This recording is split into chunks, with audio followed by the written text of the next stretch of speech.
This is a perfect picture.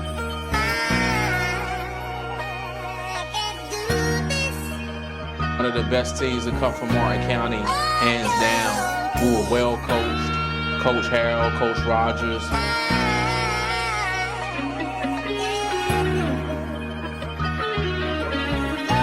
This was a special time.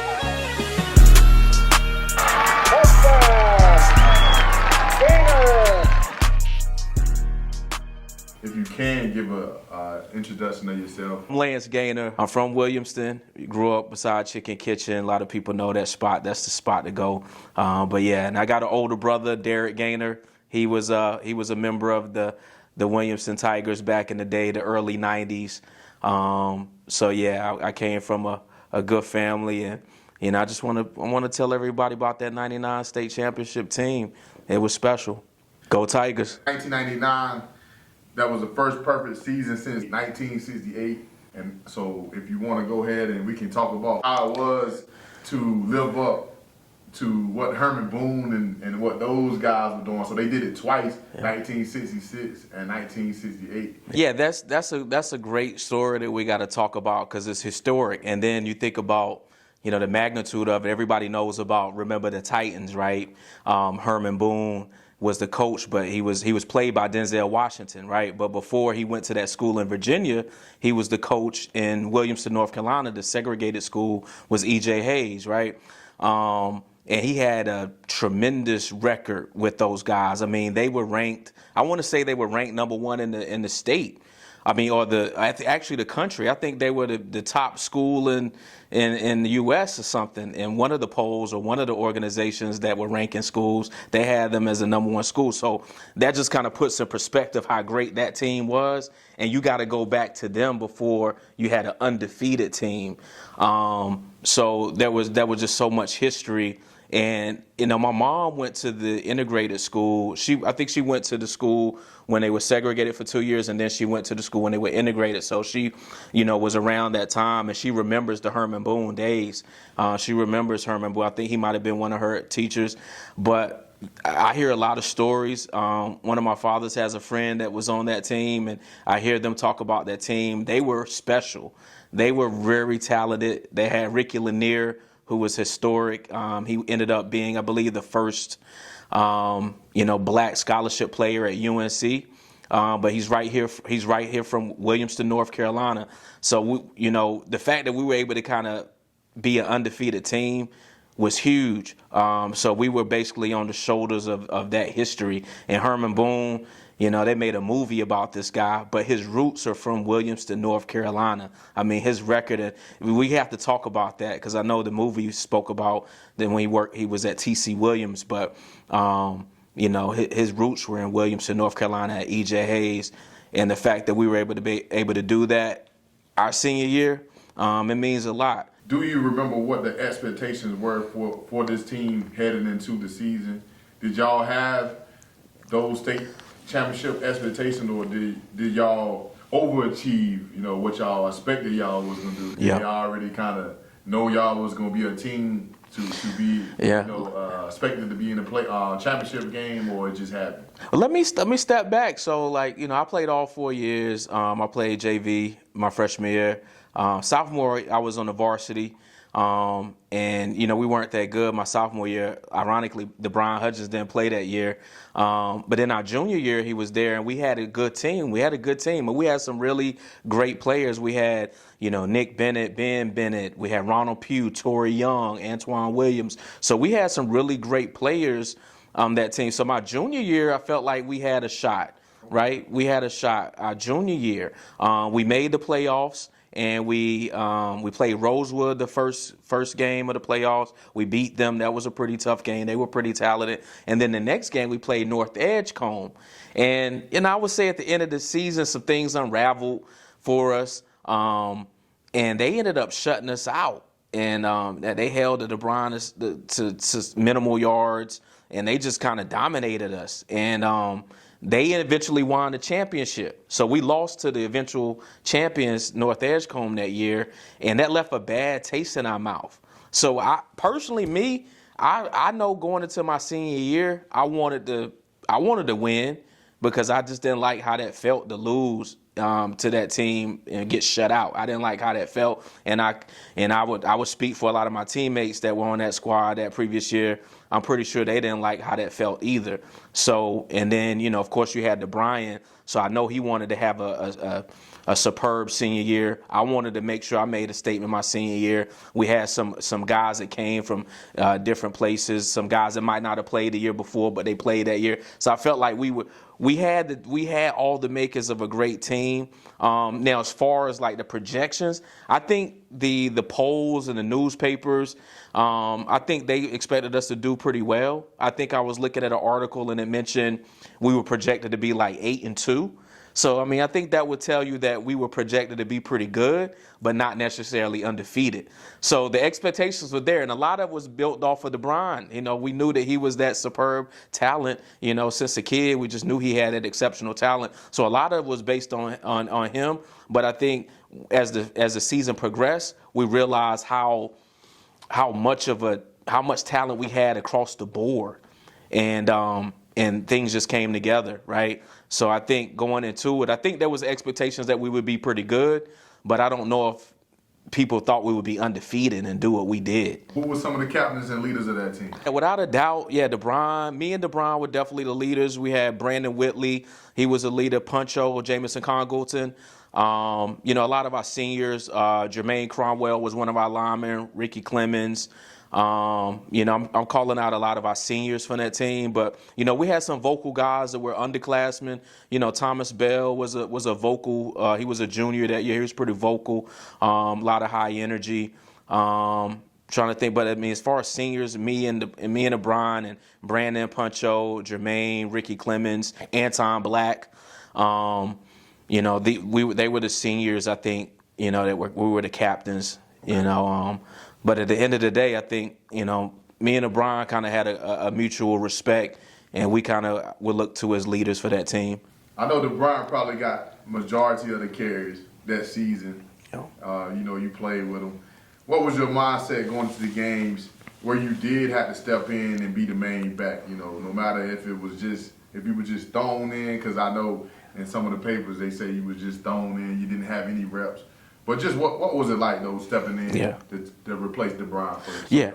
Yeah, I'm gonna frame it like this. So, you know, Coach Harrell was a brilliant man. I always felt like he was a brilliant guy, and he set up a good foundation, right?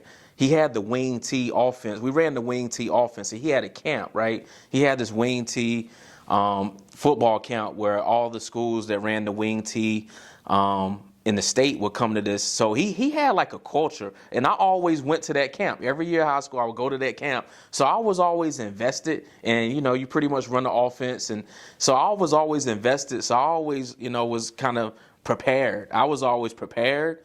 But defense was my main position, but I was always prepared to be a running back. I was a running back on the JV my freshman year. The year he didn't play in my sophomore year, I ended up playing running back on varsity my sophomore year. And then my junior year, I played running back some games. So throughout my high school career, there were times when I might have been in the backfield with him, or I was playing wing back, or might have played fullback. So I've always played some running back throughout my high school career. But my senior year, you know, I was kind of focused on defense, but I will be honest. I think Coach Harrell kind of let me know early in the season that he's like, if something happens, you know, Brian, I'm gonna go with you. So he kind of told me behind the scenes that if anything happened with Brian, like I would be the running back. He told you that before the season. Yeah, he kind of told me that before the season. He kind of gave me that. He gave me that understanding that if something happened, you know, he was gonna go with me at running back. And so I kind of had it in the back of my mind, you know, if anything happened that I would have to step in. But I just didn't realize, you know, how things were going to transpire. I didn't realize he would get hurt the first game of the season, and I would have to kind of step in for him against our rival. You know, I didn't really anticipate that. And then he kind of re-injured it in the playoffs. I didn't anticipate that. So that kind of put a certain level of pressure on me. At certain points that, you know, others didn't necessarily get. You know, that was definitely a level of pressure that I had early in the season to back him up. It was pretty tough. What were the practices like? Were they competitive? Was there a competition for who would get the starting backfield positions?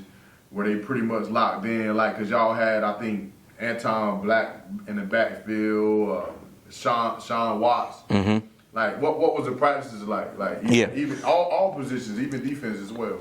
Yeah, let's start here. So, one thing that, for us to be a 1A school, a little smaller, one thing, I think Coach Harold prided himself on is that we were able to platoon, meaning we had a separate set of guys on offense, we had a separate set of guys on defense. So that was kind of a luxury. So you didn't have to have people playing both ways, expending all their energy. So with that, we had a good foundation with that. But as far as the running back position, I think was pretty locked in early. I mean, like I said, DeBron was playing starting varsity running back as soon as he got to high school. I mean, we knew that was his position, halfback.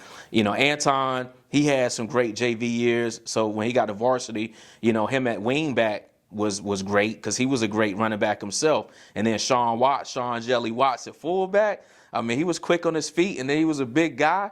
I mean, that was a great backfield, So I'm gonna start there. So I mean, they were pretty much locked in, and like I said, I mean, I pretty much kind of was the backup. Like I think I backed up each of them at some point that season. So I was kind of that guy that the team knew, like, if something happened, I could pretty much fill in at any of those running back positions. But I was a strong safety. That was my position. That's what Coach Harold wanted me to play. I was pretty much the strong safety. But our defense was exceptionally well. Like, even though our offense was great, we had a really pretty interesting defense. We had some great players. And Thomas Bell, like I said, he was a junior that year, but he was pretty vocal, high energy. And he would always wear this Legion of Doom T-shirt under his pads. And eventually that became our moniker. That was our name, the Legion of Doom. And we started making, I think there were articles of us as the Legion of Doom. And we all had our own personality, but as a collective, we were a pretty tough defense. We had, me at strong safety, Quentin Jones, outside linebacker. We had Daniel Van. He had went to Janesville, had a decency, but he came back to Williamston. He was a pretty intense middle linebacker. We had Chris Moore. Then at secondary, you had Puncho and Brandon. They were just like, they were really exceptional at that free safety. Puncho, and then Brandon had a game, I think he had like over 100, close to 200 interception return yards at the cornerback. He was just, Puncho could hit you, I did my thing at strong safety because I had that running back mentality, so I could anticipate how the running backs are going to come. Like, you couldn't really juke me. I would come, because I was a running back in my mind too. So at strong safety, I was ready to kind of tackle the other team's running back. And then on top of that, you got DeBron, who's an exceptional running back, and then you got this. So it's kind of like iron sharpens iron. Because every day, every week, we're trying to tackle this exceptional guy, right? So he's just making us better, and then we're pretty good ourselves. So, I would like to think we made him better as well. So it was kind of iron sharpens iron. We had competitive practices. We had a good coaching staff with Coach Harold, Coach Herbie Rogers. Jim Bob Bryant was pretty integral. He had a great coaching career as well. He was pretty intense. He was our running backs coach. And there were times where we would go first team defense against first team offense. And I was probably the only person that could speak to this. But there were times where I would be playing on defense, trying to tackle DeBron and Anton and Sean and the receivers. And Coach Brian would be like, Lance, I want you to run with the first team offense against the first team defense. So there were practices where I would have to go against the defense. And I felt firsthand, like, wow. Like, our defense is good. Like, I'm the only person that probably could, like, speak to that, from both sides. Like, I could say I was trying to tackle DeBron. He was tough to try to tackle because he was strong. He was fast. He could hit you with moves, jukes. So he was tough to try to contain. But then when I played running back against the defense, they were pretty tough up front, with Thomas and Sherelle and Dan Andrews and J.A. Hyman, and it was pretty tough. So I saw firsthand how tough our defense was, and then the offense was exceptional as well. So our practices were pretty competitive, and Coach Harold and the coaching staff had us on a great trajectory. We had a pretty intense scrimmages. We had some pretty intense scrimmages before the season started, and I think that was something that let me know we were going to be pretty good too. Those scrimmages we had. What was it like to play with such a talented group? Yeah, it was a lot of fun, man. We had a lot of fun that year. We had some really, fun personalities. We were fun loving. We were guys. We all grew up together, so there was definitely a lot of, familiarity with each other. So it was pretty intense, a lot of fun, especially when you start winning. Once you start winning those first couple games, it was fun. We went through a little adversity, so I would say we came together as a team. So I think we were pretty close for the most part. We had a lot of fun. We had each other's back, and it was exciting. It was exciting. It was a lot of fun. We had a lot of clowns. A lot of jokes. But on the field, we were disciplined. Coach Harrell made sure we were disciplined. We knew our roles. We came to practice ready to show up.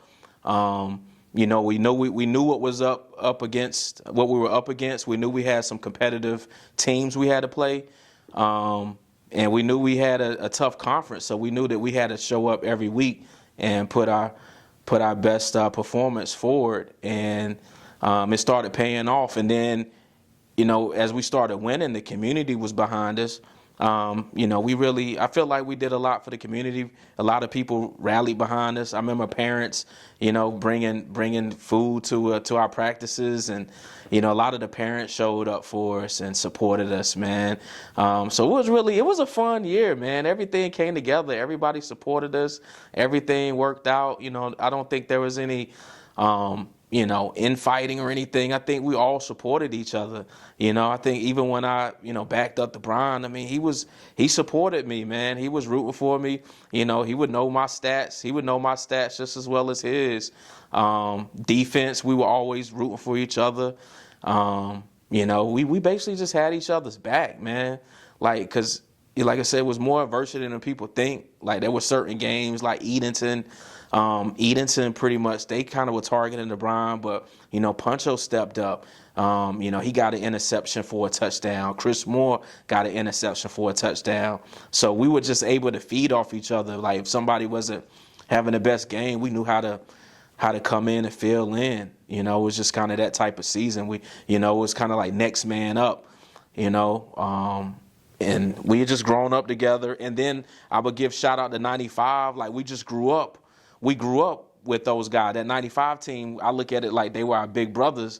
We always just had that in the back of our head. We wanted to get a championship too. So we just always, and I think Chad's brother was on that 95 team. So it was just, they were literally like the big brothers. So we just had that in the back of our mind. Like, we wanted to, make them proud and kind of show them up as well. Like, we wanted to represent for Williamston, man. So it was just a lot of fun doing it. What was it like playing for the legendary Harold Robinson? Coach Harrell, man, he was a lot of love for that guy. Because honestly, when I first came to high school, I wanted to play sports, but I didn't really know what my trajectory would be in terms of sports. But I always wanted to play for him. Like I said, he had that pedigree. Like, my brother played for him. I had an uncle to play for him. So, I wanted to play for him. He was a personable guy, right? He had a good personality. He was a father figure to many. He was a second father figure for a lot of guys like myself. He was a disciplinarian. He was big in the community. Like, I was always impressed by the way that he was able to kind of just understand the families. And, he was the type of guy that would probably go to certain people's houses and talk to their parents. And, he had a one-on-one relationship with each person, right? Like, he had a certain relationship with DeBron. He had a relationship with me, right? There were certain things he could talk to me about, and, certain things he could come to me about what he needed for that team. He was just a big, piece of this community. He did a lot for the lives of us, and he gave me a lot of confidence personally, that I still take to this day. People that know me know that, resilience is my biggest word that I like, just being able to bounce back from certain things. It was something that, in his message, the way that he coached, that just spoke resilience. Like, you always got to, you're only as good as your last play, and you got to bounce back. And, you know, you got to show up for that next play and try to be better. You know, he had so many quotes and quotables. He had a lot of energy, and he knew the game, and he was an administrator too. Like, he was the assistant principal my senior year, actually, as well as the head coach of the football team. You know, so many things you could say about him, but he did a lot for the confidence of a lot of us guys. He gave a lot of guys structure. You know, he gave us structure. You know, he gave guys like me confidence, and you know, he had a good heart. You know, I truly believe that he loved his players, and you know, he'll do anything for us, man. He really believed in us. He believed in a lot of us, you know, that may not have believed in ourselves at the time, right? You know, and I appreciate him for that. But he was tremendous, and you know, his legacy will live on, and that's why I wanted to do this interview, because I didn't make his funeral, but you know, I got so much love for that guy and what he did for this community, and you know, I wanted to kind of get that story out. But he was a great guy, definitely missed, and I'm just honored and happy that I was able to be part of his, you know, technically his most successful season, you know, as far as in championship, undefeated. So I'm proud to be a part of that integral part, and he meant a lot to me. And he's definitely missed. Is there anything that you learned from him about football, winning, or life in general that stuck with you from then until now? Like I said, I think I had a unique relationship with him. And my high school career was kind of unique. Like I said, I played JV my freshman year, and we weren't really good, but I was a starting running back. And then my sophomore year, I remember after my freshman year, honestly, I had a problem with fumbling in my freshman year at JV. But I was a starting running back because DeBron was on varsity. So, you know, Coach Harrell kind of took some of the better players at that time. So JV, that was an opportunity for me to kind of get my confidence. But I came to the gym. I came to Gaylord that summer. Get my weight up, right? And the next year I was like, yeah, I'm gonna be great on JV, you know. So that was my mindset. But Coach Harrell wanted me to play on varsity, so that's an example of him like believing in me. And because I'm like, nah, I'm gonna play JV. He's like, nah, you're gonna be on varsity. So Coach Harrell just believed in you, you know. He had that belief in people. But as far as like what I learned from him is just, you know, believe in yourself, right? Believe in yourself. Put in the work. Believe in the work you put in, and also resilience, right? You're always gonna have some tough times, because like I said, that sophomore year that I played varsity, we didn't win that many games, but then the next year, junior year, we got a little better, and then the senior year we had that exceptional year. So, you know, he was always pushing us to kind of continue to, you know, put in the work, and it'll pay off eventually. And you know, that's what I learned from him, is that, you know, if you put in the work, you know, you'll see the outcomes that you like. And then sometimes it's not always gonna, you know, work out like you want, but you gotta be persistent and persevere. And eventually you'll see some of those results. So that's kind of what I learned, is like, if you just really put in the work and you really kind of stay persistent, eventually you'll get what you need. And you know, you're gonna have some ups and downs in life, right? And that's kind of what I learned. And that's just the way things, you know, shaked out through my high school career, you know, playing for him, is that, you know, some years weren't as good, but then, you know, I put in that work, and then you kind of draw from some of those experiences, and it makes that, you know, that last season we had, that's what kind of made us, is that, you know, we had some years where things didn't go right, so we were able to kind of draw on that and persevere for that senior year. Are there any games from that '99 season that stand out to you? Oh yeah, absolutely. I'm gonna talk about a few. So like I said, we started the season off. We played Gates County. Of course, the Browns are featured back. You know, we have a great game. He had a great game. You know, several of the players had great games, but he injured his ankle. I ended up having to play. They asked me to be the running back. I guess we had to play Roanoke, our biggest rivalry, the next game. So that game sticks out the most because that was the pivot. That was probably the most pivotal one because if I didn't play well that game, then it could have been a lot of blame on me. Like, Lance was the running back, he didn't do well. I think I was going back and forth on like, am I really ready for this, or am I going to do as well as DeBron would have done? And then it was a big rivalry game, right? That's our biggest rivalry. And then for me as a person, like personally, my mom taught at Robinsonville Middle and the Andrews and Robinsonville Middle. So I knew a lot of those guys, right? And then my dad's technically from Robinsonville, right, originally. So I'm going into that game, with all of this going through my head. I'm thinking like, okay, can I really back up DeBron? Am I going to do as well as he did? If we don't win, that's a lot of stuff I'm gonna have to take on. And then I didn't necessarily know how my team felt. Like I didn't know if they were necessarily, wondering how I was going to perform. But I will say this: Coach Jim Bob Bryant, he had took a group of us and he played. He brought us into a room. And he played a film because Jim Bob Bryant played quarterback with my brother in the early 90s. And he was kind of like basically kind of reassuring me like, yeah, Lance is going to be all right. Lance is our starting strong safety. He's not afraid of contact. He may not be as fast as LeBron, but he's got some speed and he's not afraid to get hit. So he was basically like preparing me for success. And then he was basically telling the team like, hey, Lance is going to be good. And on top of that, I played with his older brother, Derek. And he played a video of Coach Jim Bob was the quarterback. He ran an option. He pitched it to my brother. My brother ran for like at least 30 yards maybe. And it kind of hyped me up because I don't even know if I had seen that. So I'm like, yeah, that's what I'm talking about. And then the guys that were in the room were hype.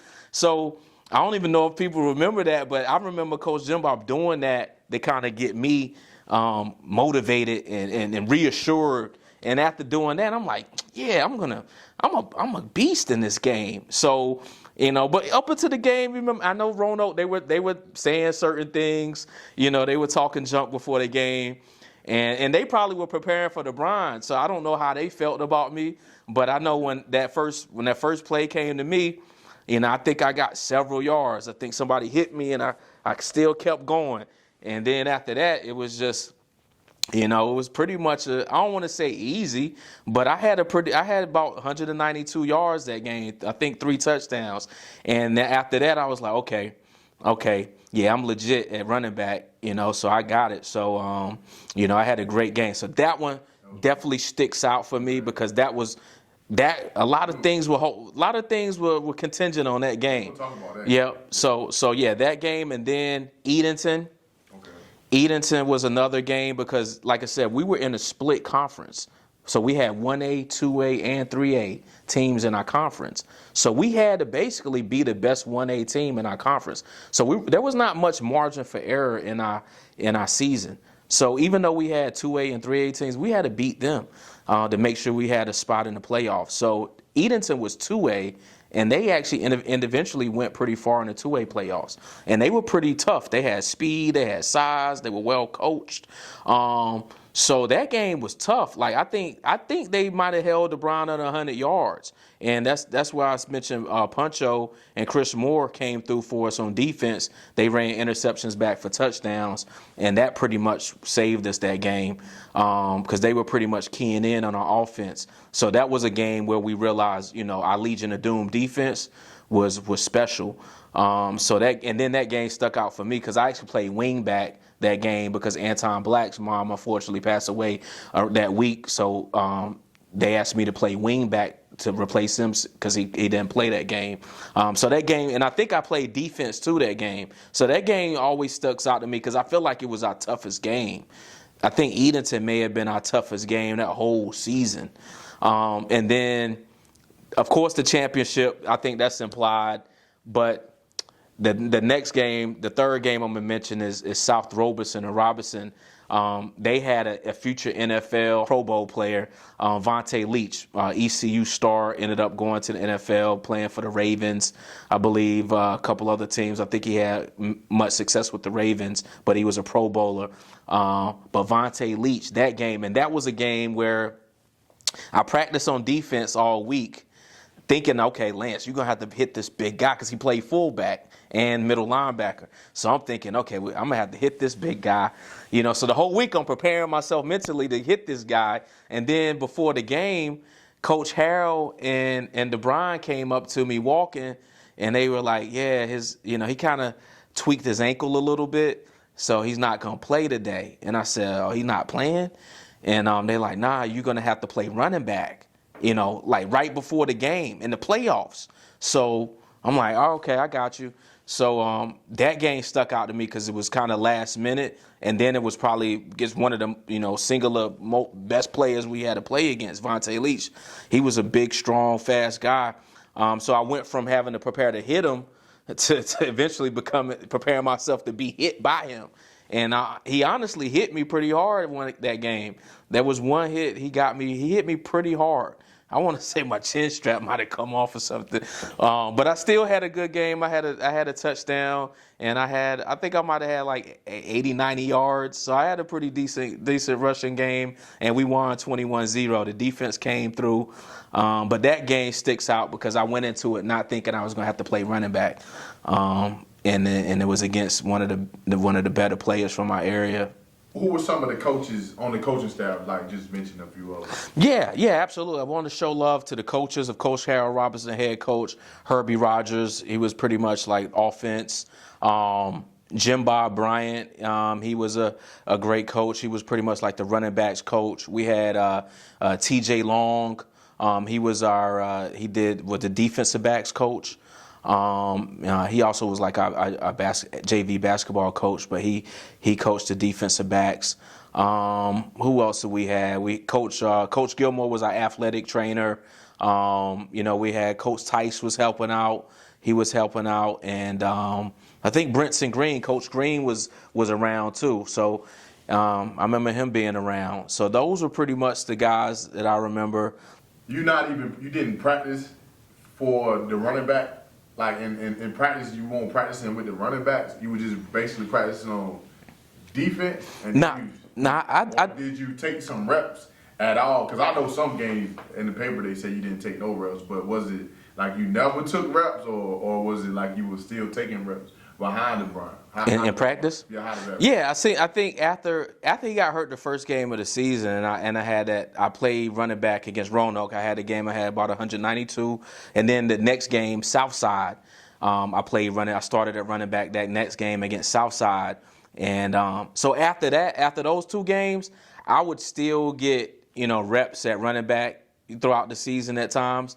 Like I got a plaque at home that I think Coach Jim Bob put together. It was a picture of all the running backs. So I was considered one of the running backs throughout the season because I backed up DeBron early on, and then of course in the playoffs I also backed him up as well. So throughout the season, but there was some. I think once his ankle got a little better, I may not have gotten many reps.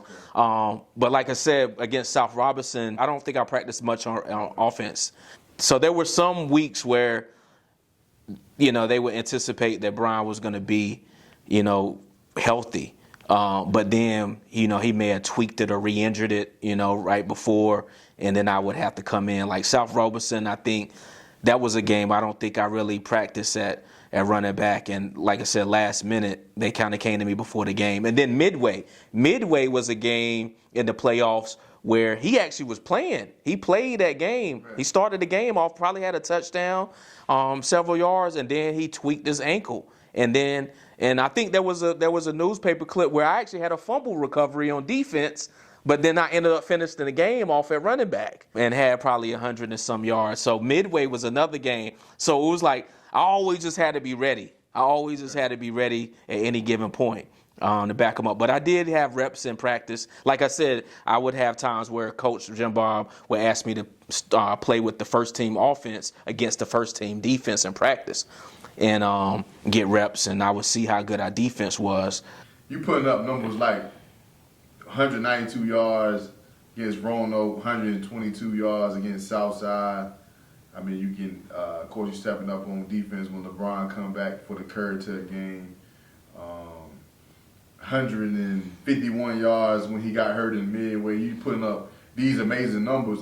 Are you getting any looks from any colleges or anything like that? I mean, at the time, like I said, I think I might have been under the radar a little bit. Because if you think about it, a lot of schools will look at guys like their junior year, right? So a lot of the seniors, that was our most successful season, our senior year. So, we had scouts coming to the games like during the playoffs. So, I had some teams look at me like, of course, A&T. I ended up, being on North Carolina A&T's football team. That was a scholarship? Nah, I was a preferred walk-on. Okay. Like everything was kind of last minute. But like I said, shout out to Coach Harrell. He was able to still kind of leverage that senior season and get me some potential opportunities. I remember having a letter from NC State. I think I still got it, but I had a letter from NC State saying that I could be a preferred walk-on there. I got accepted to NC State, but I went to A&T. Elizabeth City wanted me really bad. They actually offered me a full scholarship. I did have a full scholarship to Elizabeth City, sometimes I wonder, like, wow, if I would have signed that letter, how I would have, that would have been interesting. But I literally had a letter on the table, the coffee table, man. And I remember talking to my parents, like, should I go to Elizabeth City, take this full scholarship offer? But I remember, me, Anton Black, and Ricky Clemens went on a recruiting trip there. They were looking at all of us. So I think our senior season was when we really kind of got a lot of the attention. So, we really didn't have like a whole year to really be recruited. We just were basically kind of feeding off that championship season. But I had some opportunities. I had a few, they were looking at me. And then in fact, of course, they were looking at DeBron, Even on defense, though. Defense. Yeah, they were looking at me. I think one of the things, it was kind of a gift and a curse for me. I think one of the coaches told me, like, I was looked at it being, maybe all state, but I played so many different positions during the season. I didn't have stats in one singular position. I was kind of like that. I was kind of freelancing. Right. I was freelancing back there. I was kind of playing. I was kind of wherever the coach needed me, I was there. Because even when I got to A&T, they kind of had me as an athlete. They asked me what position I wanted to play, running back or defense. Just putting up 192 yards on 13 carries, 3 touchdowns, and a 35-6 victory over your rivalry, Roanoke. And we could just talk about that game. Yeah, that was big, man. Like I said, shout out to Coach Harrell and Coach Jimbar for believing in me to step into that role. Even shout out to DeBron, right? For just, because he was always a good sport about it. He was always, he believed in me as well. He knew that I could do a good job in the offensive line. So, going into it, I had support of the coaches and the team. And then I just had to lock in and believe myself. And I had to just think about all the work I had put in. And like I said, I've been through the wing T camps over the years.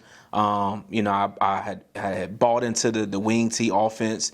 We were prepared. I was prepared. I put in a lot of work in the weight room. And I was prepared. And I always studied DeBron, right? I always studied the way that he ran. I studied the way that he played.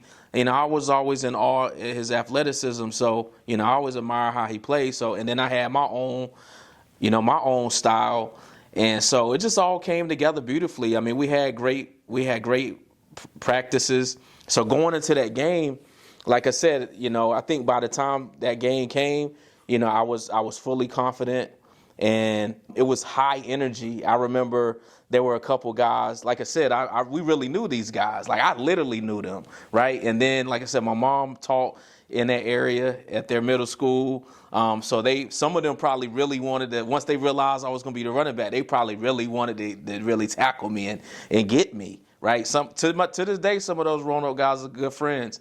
But once I got the first play, I think one of the guys hit me, and then I bounced off it and just kept running, and I may have got a first down.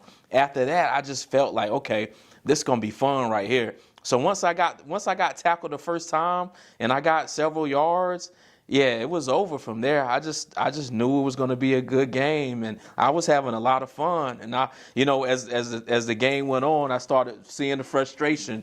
I started seeing the frustration on their side, where they were like, "Wow, this guy's really eating us up right now." Going into that game, I think beginning that week, there was a little doubt in me. But as the week went on, through the coaches and through the teammates, we were locked in. By that Friday night, I was ready to play.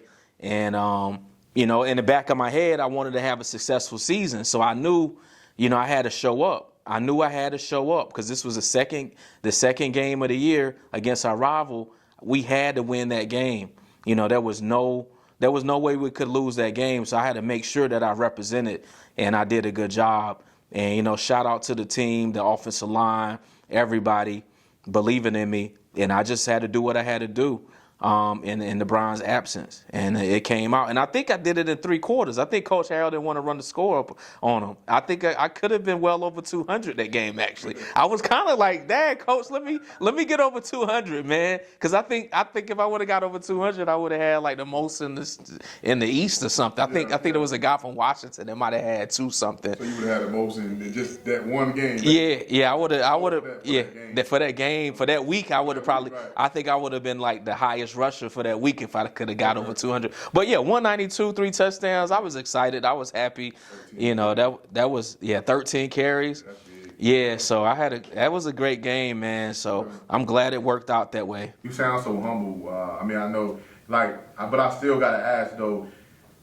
After that game though, what was different? What was how did the coaches treat you different? Far as knowing of course I know you end up being a running back the next game as well with 122 yards. But just after the Roanoke game and put up 192 yards, did you have a lot of media talking to you after the game? What was different? What was different? I think there was definitely a little shift. I think after that, I definitely got attention.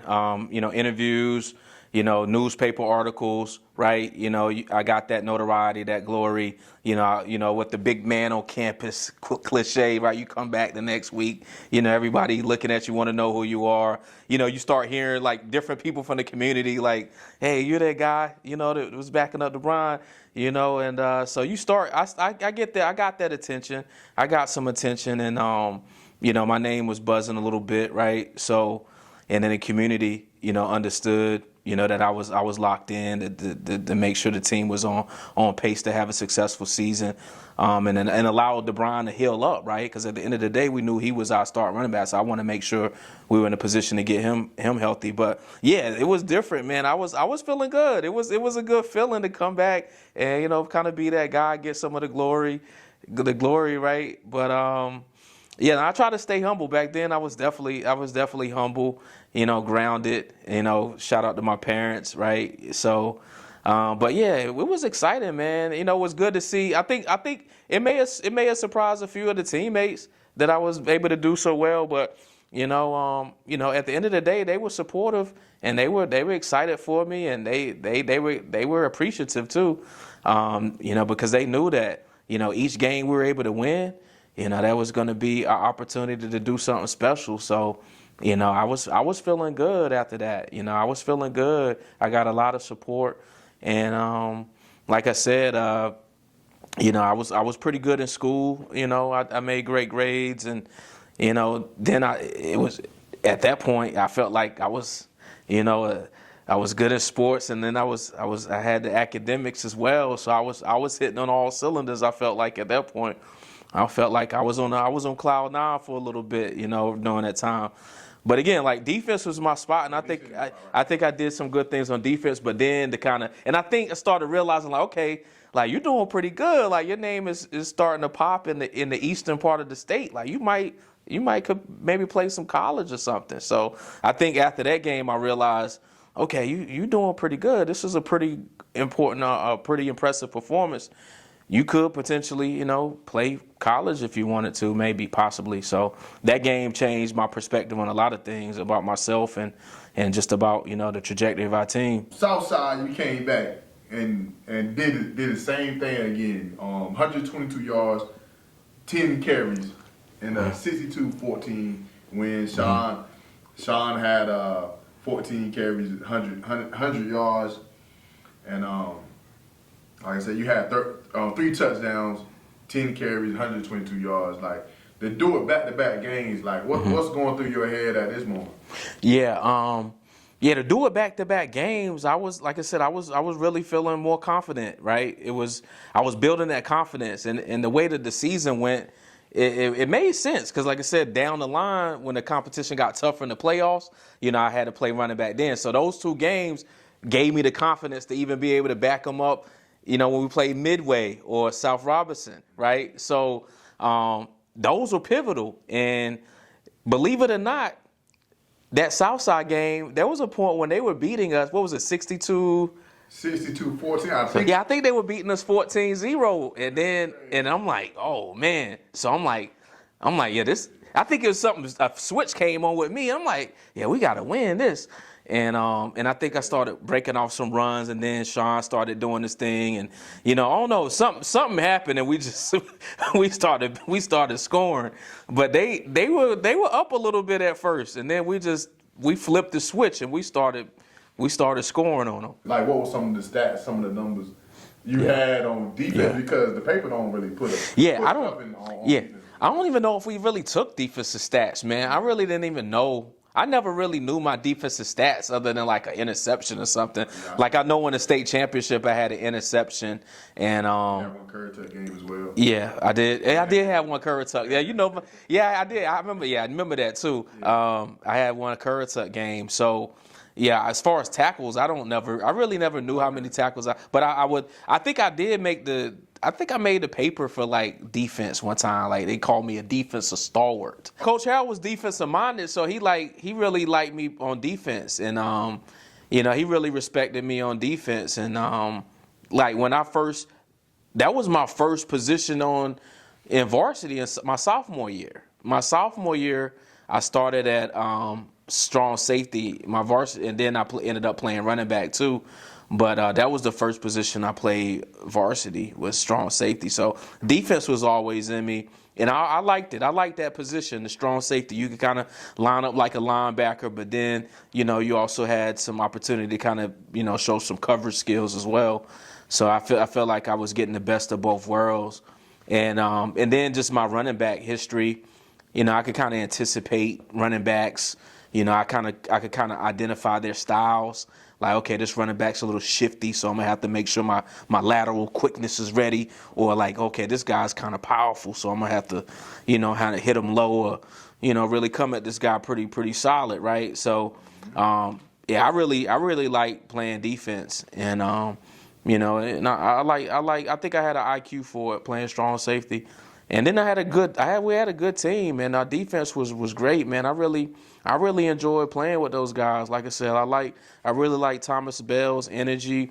Sherrell was solid. He was a college caliber player too. Who you say, Sherrell Wynn, Quentin Jones. He had tremendous build, and he was very athletic and strong.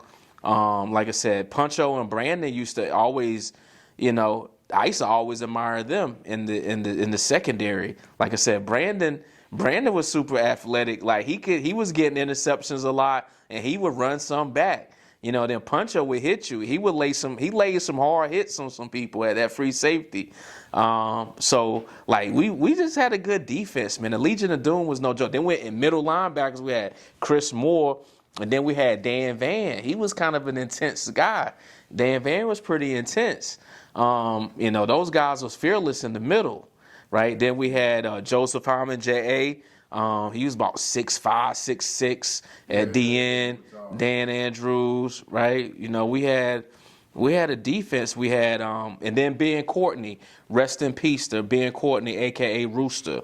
He passed away years ago, but he was one of our DBs, and one of the scrimmages, when we scrimmaged this team out of Tennessee, and they were pretty intimidating.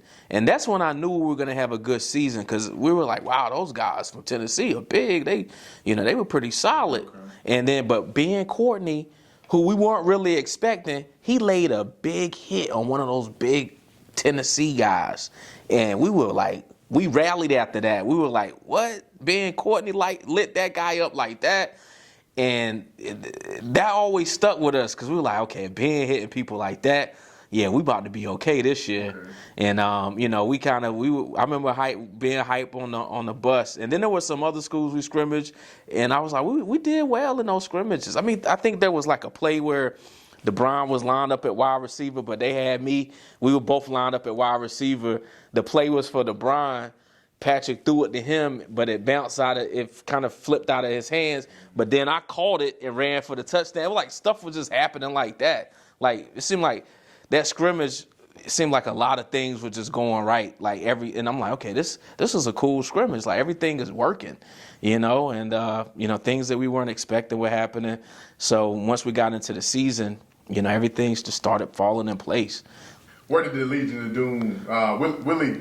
Oh yeah, Willie was part of y'all team too, right? I mean, Willie, the team manager type, Willie, me and Willie always had funny story. So like my freshman year, I was on the JV, and like I said, I was on the JV, and we probably won like 2 games, and I was kind of undersized. Like I said, I used to come after my freshman year, I started coming to Gaylord to lift weights, because my freshman year I was kind of embarrassed because we weren't good, and I used to fumble a lot. And I remember Willie used to always call me Fumbles. He would walk through the halls and call me Fumbles, man, and I ain't like that. So I mean, shout out to him, man, because it kind of motivated me to come into Gaylord Perry Park and lift weights. And I'm like, yo, they're not gonna. I mean, I probably ended up fumble, but not on that level I did my freshman year. You worked on your craft. Yeah, I worked on my craft, man, because I'm like, I'm not gonna fumble a lot, if I play running back, after this, but. Willie was our manager, man. He had a little sense of humor. Yeah, I had to throw him in there because I don't know if you read a lot of comments, but he was like, holla at Lance, and asked him about the Legion of Doom. I think I saw that. But the Legion of Doom, like I said, like Thomas Bell was kind of the catalyst of that whole moniker. He had a shirt, I believe, that had Legion of Doom on it, and like our defense, I think we didn't allow any more than 13 points a game or less than that. Yeah. So, we started making a name for ourselves, and then somehow that Legion of Doom name, we started calling ourselves that. And our play supported it. We proved it on the field, like from each level, from the defensive line to the linebackers to the secondary. We were gonna dominate you regardless of what you put up. Like I said, Edenton defense saved us that game. Chris Moore had a game sealing. Yeah, he did. Interception, TD run. He did. When he got that one, that sealed it. Because like I said, that game was really, it was a tough game. Because like I said, the Brown wasn't getting huge big yards for whatever reason. They were finding a way. They probably were focusing on him. But the defense had to come through, but the Legion of Doom went on every level. Then I think there were games where Brandon had interceptions, he was running them back. So what is the Legion of Doom though? I mean, what is it? I think that was a wrestling group, man. I think the Legion of Doom came from I think there was some wrestlers they called themselves Legion of Doom. You don't remember that? But yeah, we made it. Okay, I think y'all used it. We used it as our group. We called ourselves the Legion of Doom, and it carried in the newspapers. There was an article where the newspapers had us as Legion of Doom, and they had a picture of our defense. Each of us. I was up there. And you said, and I didn't want to cut you off. Yeah. Talking about Brandon, you said y'all had. Talk about some of the guys on the defense. You said Brandon Whitley was getting interceptions. Yeah, Brandon Whitley was very athletic, man. He, he was smart. At his secondary, there were games he got multiple interceptions. I think there was a game he might have had several. He might have had over 100 yards in return yards. Just off interceptions. Puncho. Same way he had an interception for a touchdown against Edenton. He would hit people. He played quarterback in in middle school, but the free safety is considered the quarterback on defense. So Puncho pretty much represented that, right? So that's kind of a parallel, right? He played quarterback in middle school, but in high school he was our quarterback on defense, and he held it down. Like I said, I was a strong safety, but also had that running back IQ. So I could always identify the other team's running back, like how to really identify them. Quentin Jones was a strong side linebacker. He was a strong guy, athletic.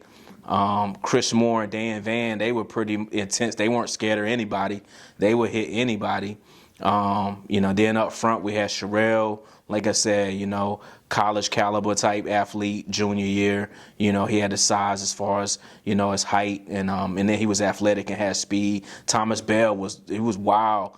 He was intense. He was gonna hit anybody. He wasn't scared of anybody. Dan Andrews was a tall, big guy. Joseph Hyman, J.A.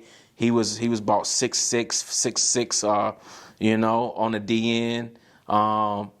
Then Ben Courtney was playing defensive back. I think Kareem Rasco, I think he played some DB. We all know he was a great athlete, had speed. And then it was always next man up. So even everybody that I may not have named, if anybody came in that game, they were ready to play, man. Maurice Brown was my backup when I played the games that I played just running back. He backed me up. He was always ready to take my spot on strong safety. I think one of the games he got a touchdown. He picked up a fumble and ran it back for a touchdown. So even Maurice was my backup at strong safety, but he did a great job, the games I didn't play. A few words on the Brian Hudgens. Yeah. Shout out to LeBron, man. Yeah, much respect. He was, he's arguably one of the best running backs to come from our town, hands down, right? Growing up as a kid, growing up with him, he was always the most talented athlete, right? I always kind of looked up to and, was in awe of his athletic prowess, right? And then once we got into high school, we knew he was going to be the starting running back. And, he just had that natural talent. I think even in your interview with Nate, I think Nate mentioned, Brian didn't even have to, work out. He didn't even really work out like that. But when he got on that field, he was going to run past you. He was shifty. He was exceptionally athletic. I remember growing up, we would do backflips and stuff. He could tumble. I could do flips, growing up. I could do back handsprings, but he was very athletic, could do those. He could do flips with the pads on, like guys in the NFL do. He just was always talented and exceptional in terms of physicality and his speed. It was something I never really seen, I had to work for some of my, success on the field, but he just really just had that natural talent, right? When I knew he was always ready for the competition, right? That's one thing, like the state championship game was amazing. Some of those runs that he had, it was special, right? And then he even had the play where he came in and at defensive end, and hit the quarterback and made him fumble, and Sherrell that was acceptable. But that showed his speed and power, right? He could kick the ball if he wanted to. I think he might have kicked some games. He just was a talented athlete, man. I hadn't really seen anything like it. Like I said, in middle school, he pretty much scored probably 90% of our touchdowns. All we had to do was basically give him the ball, and he was going to get in the end zone at some point. And he pretty much kind of carried that type of talent into our high school year. And, yep. So he was playing hurt, though. Yeah, and he was. His senior year, he was, like I said, his senior year, he was hampered by that injury. Even though he had all state type of yards, he didn't play every game. And, he was still dealing with an injury. Coach Gilmore had to tape his ankle up, throughout that season. So he was always kind of, tending to that ankle. But he still was able to have exceptional yards and be one of the top rushers in the state. So, yeah, he was extremely impressive athlete. It was definitely a pleasure playing with him. And it's quite an honor just to be his backup, man. I'm glad I was able to do it some justice and keep us on track, because it was definitely some pressure trying to back him up. You know, because I know what type of talent he was, and you know, it wasn't a small feat having to back him up. Majority of the time, they talking about the whole team in those days. Like they want. Yeah. I probably could name 20 players that they talked about, you know, in that season when I did my research. Yep. So, but we could jump back on the Currituck game. I think LeBron took a first play back, a kick return back. You know, he back. You know what I mean? His ankle pretty good. He back in the game. You know, what y'all mindset like for the team? Like what I mean, like for y'all already. I mean, y'all just happy he back. Yeah. You know what I mean? Because y'all brothers and everything. Y'all love each other.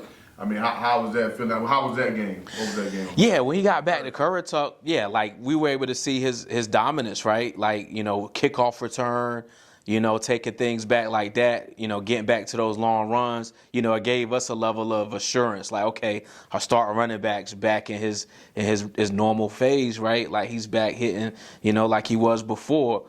So it gave us a level of assurance. You know, it allowed me to kind of get back to playing defense officially and focus on that. And then the coaches, it gave them this is what they playing. They playing for him to be start running back and dominate. So it pretty much got us back to our original focus and what we had planned for. You know, him dominating on the offensive side.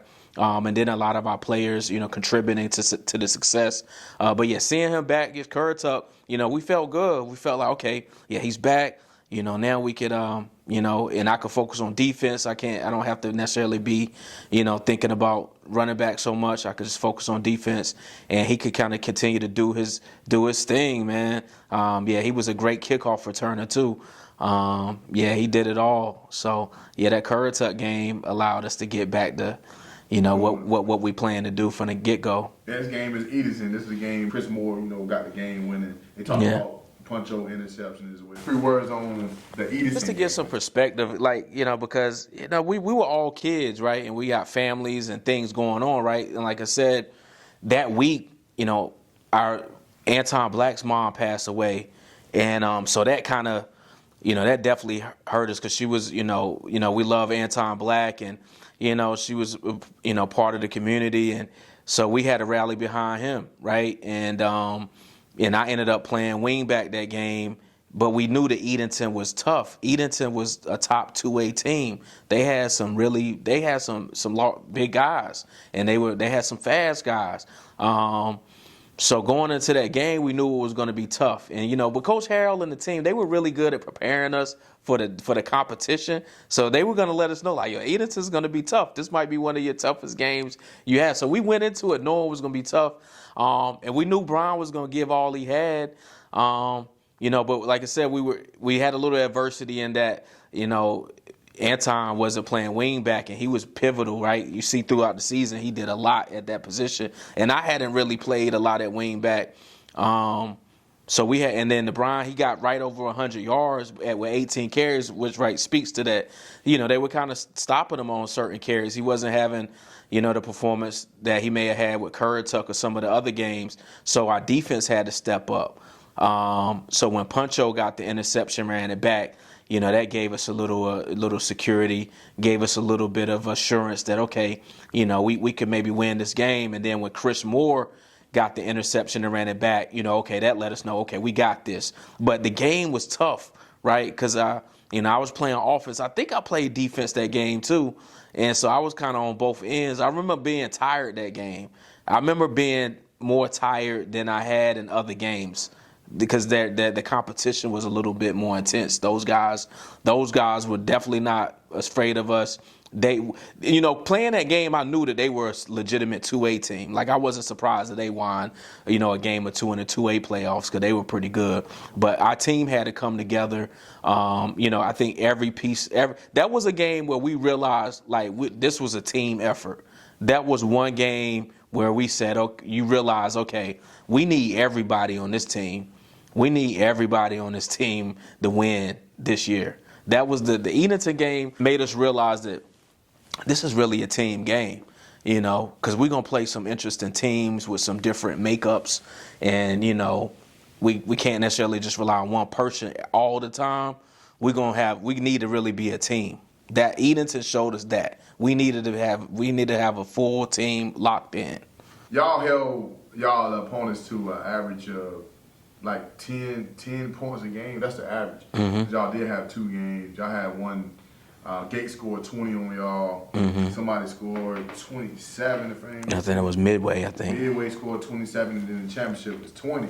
But if you go through your numbers though, it's like 9 point something. Who you taking? 95, Williamston 1995, and I know you said that's your big brothers. Williamston 1995 or 1999. Like if y'all had to play a game against each other in the Williamston Tiger Stadium, like who you taking, man? Williamston 1995 or Williamston 1999? And I know you not gonna say the other name, but tell me why though, and who you taking it, man? Who you going with, and how you think the game will be? What you think the game will be? Yeah. I mean, I'm gonna start off with 95. Y'all were the big bros, right? Like I don't think it's one of those. It's like one of those, LeBron, Jordan, Kobe type situations, right? Kind of different eras. There were several years, but like I said, we were undefeated in middle school when they were doing that, so they inspired us. So it wouldn't really be I truly believe, we may not have done what we did without that 95 team. It was something about that team, the way that they went and won that championship, that motivated us. I don't think people understand how complete the 99 team was, right? I'm not taking anything away from the 95 state championship team because, like I said, we looked up to them. You got Pernell Griffin, right? One of ECU's, best players, right? NFL caliber right there. Michael Lee, Chico, right? Yeah, we always looked up to him. What he did in that playoff game was exceptional. I mean, they had so many guys, so many names, so many guys we looked up to. DJ Reddick, the ultimate academic athlete, right? So, but we were a complete team, right? A lot of people understand, LeBron was amazing, right? And I think a lot of people, knew his talent. But when you go through, like somebody like yourself, you dig through the archives, right? You start realizing we were a complete team, right? Every position, right? And when you think about the trajectory of how each of us came to that point our senior year, and then some of the things that we went through, like our junior year, we got beat by the eventual state champions, North Edgecombe. They shut us out, right? So we had a certain hunger, right? We had a certain hunger that senior year. We wanted to win. I know me personally, I didn't like being shut out my junior year by North Edgecombe. So it was just certain things that we had, I know me personally, I wanted to represent. So I wanted to make sure that I could represent at running back, the back of the Brine. Our defense didn't get enough credit, but when you look back at the stats and they look at the archives, we made the newspaper as a defense, Legion of Doom. Each position was intense. We were ready. We were locked in. People know I backed up the Brine, but at strong safety, I just had a knack for understanding how the running back was gonna play. The secondary, you got Brandon was like a running back at corner because he would get an interception and run it back for several yards. Puncho wasn't afraid to hit anybody. He was going to hit somebody. He was a quarterback on defense. You had Daniel Van and Chris Moore at middle linebacker. Those guys were like yin and yang, man, at the middle linebacker. They weren't afraid of anybody. They were coming at you. Quentin Jones was highlighted. Coach Harrell, highlighted Quentin as, he was going to be the star of the defense. Quentin Jones, he held it down. He had games where he ran touchdowns back. Sherrell Wynn was a D1 caliber defensive player. In the championship game, ran that fumble recovery back, several yards. That was impressive. J.A. Hyman, Thomas Bell, we know he's been coaching. He's been coaching in the community for years, right? He was intense. He was a vocal leader, even though he was a junior. He was the reason we called ourselves Legion of Doom. But I think 99, it was just something about it. And even the coaching staff at that time, Jim Bob Bryant, we know he had a crazy, incredible college career. He went to Havelock and had some success. But when he was with us, he brought a certain element, to us. Like, he had us doing some interesting workouts. He had us prepped in the summer before the season started. He had us doing some pretty intense workouts, like some Navy SEAL type stuff. Like so we were ready, man. I think 99, and all respect to them, like I said, like I don't think it'd necessarily be us without 95, but the 99 team, we were all locked in our own special way. Like, we wanted to play for each other. When Brian went down, I made sure we weren't going to lose a step, literally. And because I wanted to win, man. I wanted my class ring to be a championship ring. We wanted to win, man. And we had to win. We were in a split conference, so we had to win. And the year before just left a bad taste in our mouth, and we were ready for anybody, man. We were well prepared. I went to the 95 season games, and like I said, there was some tremendous athletes there, but I'm going to always go with 99 because I feel like we were good on both ends of the ball, man, and people underestimated that a little bit. And I think they underestimated because we were perfect. But the season, we had more challenges than people may realize because, 14-0 just seems, it must have been easy. No, it wasn't easy at all. Being 14-0 is not easy in any respect. So I think I'm gonna go with 99 for sure. You got to go all the way to Herman Boone. They made a movie about him. You got to go all the way back to him to get to another 14-0 type championship team. So we're not talking about, and we were playing against talent. We played against Vontae Leach. We about to talk about that. Yeah, come on. He's a Pro Bowl player for the NFL. And y'all ain't just play against them. Y'all shut them out. We played South Robinson, and they had Vontae Leach. He played for ECU. He might be in that Hall of Fame. He ended up going to the NFL, became a Pro Bowl player. We played him in the playoffs. That was a game that the Brian couldn't play, and they let me know right before the game. Coach Harold and the Brian walked up to me, in the pregame. Lance, his ankle's not feeling all that great. We need you to play running back. I'm thinking, okay, I got you, coach. But in the back of my mind, I'm like, wow, I hadn't really practiced at running back this week, and I had been thinking about like how I'm gonna hit this guy. How am I gonna hit Vontae Leach at fullback? I'm gonna go low. So I'm thinking about all of this in my mind, right? And then last minute, I got to switch to like, okay, all right, I ain't got to worry about hitting him. Now I got to worry about getting hit by him. So, it wasn't a high. I don't think we had a lot of yards because I think it had rained. I think it had kind of been rainy that week. I think it might have gotten rescheduled for a Monday, if I'm not mistaken. And so it wasn't a lot of. I don't know if I don't remember it being like a lot of yards run that game, but I had a pretty good game. I think I don't know the exact stats. I want to say I had like 80, 90 yards, but I did get a touchdown, and I think we beat them 21-0 maybe. Yeah, definitely 21-0. 21-0, and then, but I did get hit by Vontae Leach one good time. He hit me. He caught me like really. He caught me really good, man. I think I was running the ball, and somebody was kind of holding me, and he was able to get a real good shot on me. And I remember, like, I think my chin strap might have kind of came off or something. And I remember Coach Harold, I think he was, like, waving somebody to come in. And I remember waving Coach Harold off, like, nah, I'm all right. I'm okay. And I think I remember telling Patrick Swift, like, yo, the next play can't come to me. Like, give me one play to kind of.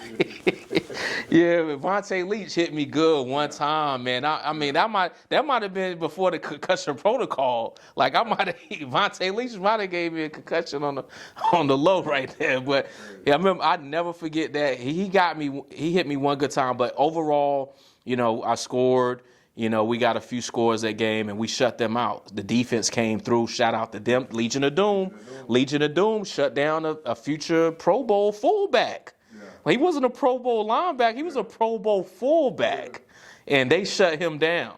No points, right? No points, right? And that was a game I had to back Brian up against a future NFL player.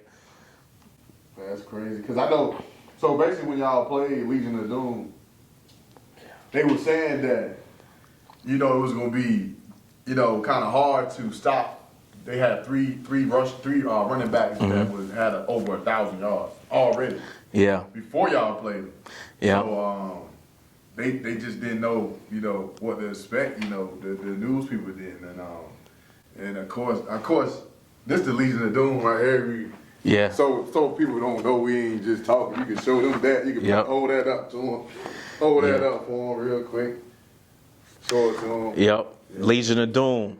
Legion of Doom, right? So 99 team was a full team. We had amazing running backs, one of the best running backs in the area, and then we had these guys, the Legion of Doom defense. As a collective, we weren't playing.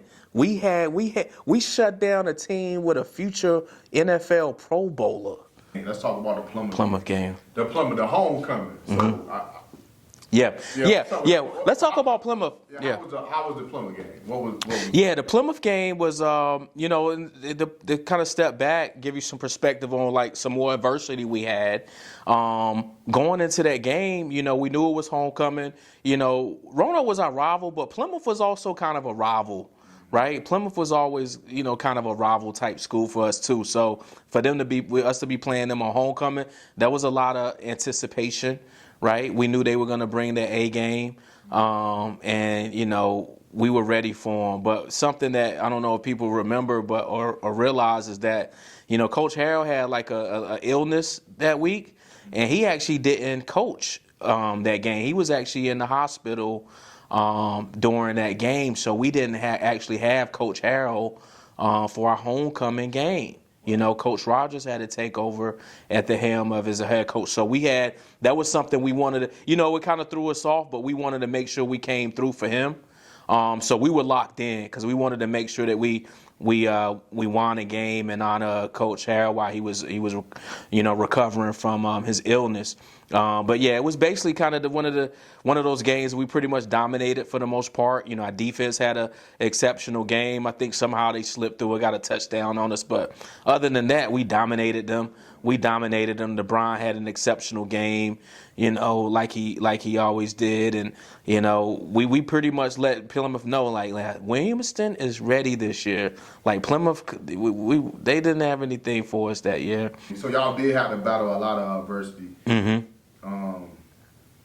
Because basically the adversity y'all went through was Anton Blackmon, Hurricane Floyd, Harold missing that Plumber game you just spoke about, and then DeBron being hurt, where y'all gotta go take his take his position or whatnot, and just continuing on. Any other moments y'all had to go through besides those points? Anton Blackmon, Hurricane Floyd, Harold missing that game, and DeBron being hurt. Any other things that y'all probably dealt with that people like myself didn't know or don't know? I think one thing I'll bring up is it's kind of interesting, but it was something we did as a team in school that we kind of had to had some disciplinarian consequences. Is that there was I think there was like a fashion show, talent show thing, event that they were gonna have at school, and for whatever reason, the team came together and they were like, let's do something for this, But we kind of shifted in terms of what we were really gonna do. We told them that we were gonna do a team chant for the talent show, or a team song or something like that. But really, what ended up happening was, we got everybody to wear basketball shorts. I think we had our jerseys on, and we ended up bringing a boom box, and we played, the Cash Money Juvenile back that up, right? We ended up playing, and then we had some ladies come on the stage and dance, and that was pretty much, kind of embarrassing. And at the time, we had Miss Cherry that was her first year as a principal. I actually had a new principal every year of high school. Each year I had a different principal, and Miss Cherry was our principal our senior year for that year, and Coach Harrell was the assistant principal. So when that happened, of course, Miss Cherry wasn't happy about it, and apparently, Coach Harrell and her had a conversation, and I think, well, one day, I don't know if it was after school or during school, Coach Harold got me and Brian, just me and him. And he brought us in together, and he was like, he basically telling us, like, you know, he wasn't happy that we did that we were going to have to, do something to make amends. You know, he said he talked to Miss Cherry, you know, she wasn't pleased with that at all. And he was like, what I was able to get her to do is, like, if you all could, you know, apologize in front of the school, you know, she'll allow you all to continue to play with no, you know, suspensions or anything like that. So I remember DeBron looking at me like, and Lance, you know, you got this. And I'm like, yeah, I'll take care of it. I got it. And so I remember going home, and, you know, I had to kind of deliver the news to my parents. You know, my mom was an educator. You know, she wasn't really pleased with that, because I was also the class VP. So, you know, I had to take some accountability for it. But, you know, I talked to my mom a little bit. She gave me a couple ideas, and then I wrote this speech. I went to school the next day, and I delivered that message with, I believe the team was behind me. And I want to say we had like a homeroom video or something that it was either through the intercom, or we actually had a video that everybody was able to see. But I know I had to present that apology speech to the school. So that could have gone a few different ways. It could have gone a few different ways. But shout out to Miss Cherry, and rest in peace, and shout out to Coach Harold, because that was something. It's kind of comical looking back on it, because, you know, years later that song was so pivotal, right? They just had the big verses with Cash Money and No Limit, and that was one of the biggest songs they had. So it's kind of funny looking back on it, but that's one of those things that, you know, like I gotta speak on it, because that was something that things could have gone, you know, a different way if the administrators at that time wanted to, you know, make a point, right? Like if they would have suspended, you know, me or whoever, or, you know, did something where we couldn't play the game, like then it would have been over with that 14-0. So, you know, I'd be remiss without kind of pointing that out. But it also speaks to the leadership of, you know, Coach Harold working with us to make sure that we made amends. And then Miss Cherry for pretty much buying into the team, but also, you know, using that as an example of, you know, we need to kind of be, you know, we're representing the community. We're representing the school, and we got to be on point. We can't really be, it was a certain level of responsibility being a state championship team, because, you know, you represent for the community. We had people coming from all over. Like, we had home field advantage, and, you know, you had people coming from all over. So we wanted to make sure that we represented well. And then we had, you know, people such as yourself, younger people looking up to us. So that was a little bit of adversity, and it was a learning experience for all of us that, you know, when you're in that certain position with a little bit of influence, you know, you need to make sure that you're always on point, and that you're representing well, because people are always looking. So that was kind of a little blemish. But, you know, to be honest, I think once we got past that, and, you know, I did a speech, and, you know, I think it kind of brought the team together a little bit too, because they knew that I had their back, you know, on the field and off the field, right? And, you know, I think I forgot exactly which week that was, but I know after that I feel like, you know, our team was locked in even more.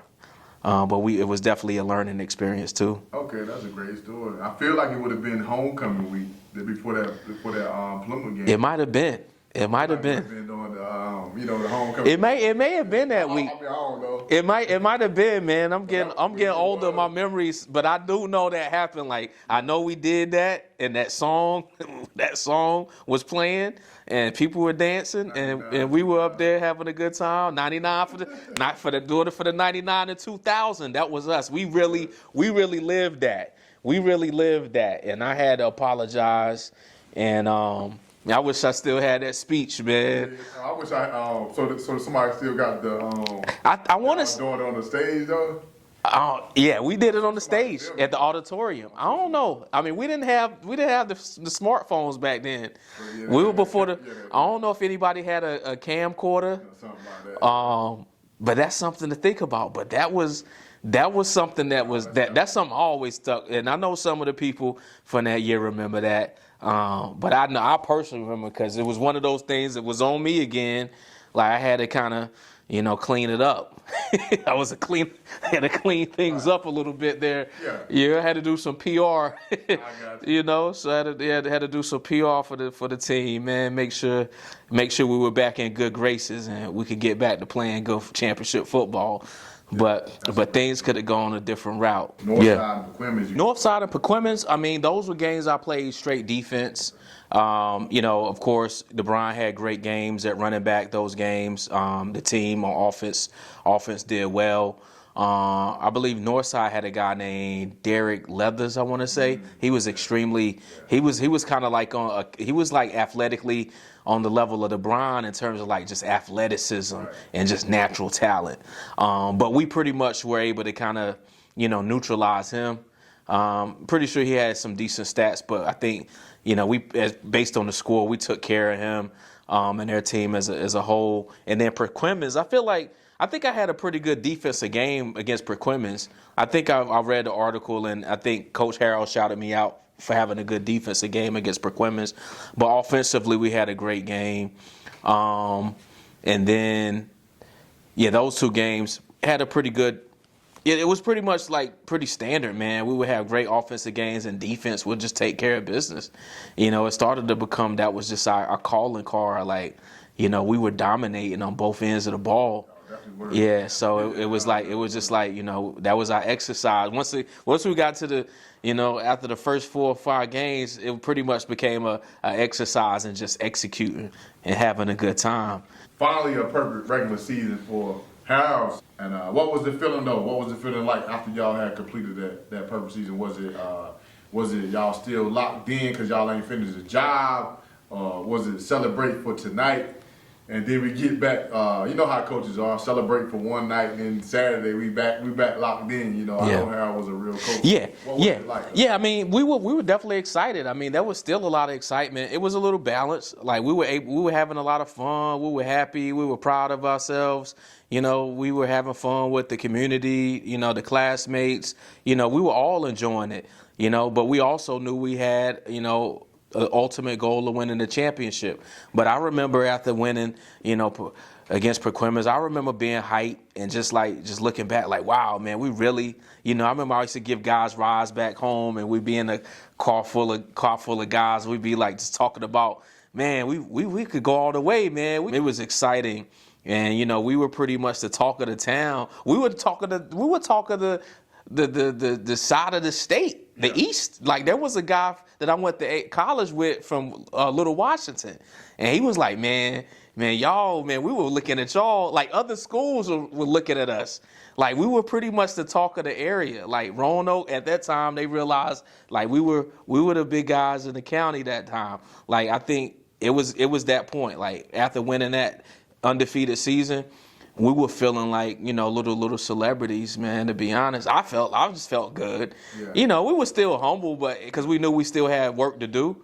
But we were feeling good, man. We were able to kind of celebrate in a little bit. But Coach Harrell made sure that we were locked in for the playoffs, too. Like, we knew we had to go into the playoffs, and it was going to be another level of competition, which it was. Like, even though we had some success in the playoffs, those teams were pretty good. There was definitely a difference in the playoff teams versus, what we saw in the regular season. But so y'all played Lewisburg, Midway, South Robinson, Pamlico in the playoffs, and pretty much dominated. I mean, just any words on the playoff? Like, could you give like a summary or just talk about some of those games? Yeah, that was just another example of us being locked in as a team on both sides. Lewisburg, great offensive game, defense we dominated. I remember having like a real hard hit on the running back, and I think with Lewisburg, I kind of sensed that they were. I felt like a couple of those games, the team started realizing like, yo, these guys are good. Like you could kind of sense some of the other teams realizing. Like, now these guys are good on both ends. Like, you could kind of sense in the game, like, I don't want to say fear, but, I mean, some of those guys probably were, after we played on defense and they had to try to tackle DeBron, like, you could sense some of those games, those guys. Yeah, like Lewisburg, I sensed that a little bit. Midway was a little tougher because Brian started off the game. I had to play I ended up starting off at strong safety, but had to end up at running back. They actually scored a lot of points on us, but it was a high scoring game. So 55. yeah, so it was 55 to 20 something. So midway, and I remember when I played running back. That was my first time in the playoffs realizing, okay, these guys hitting harder.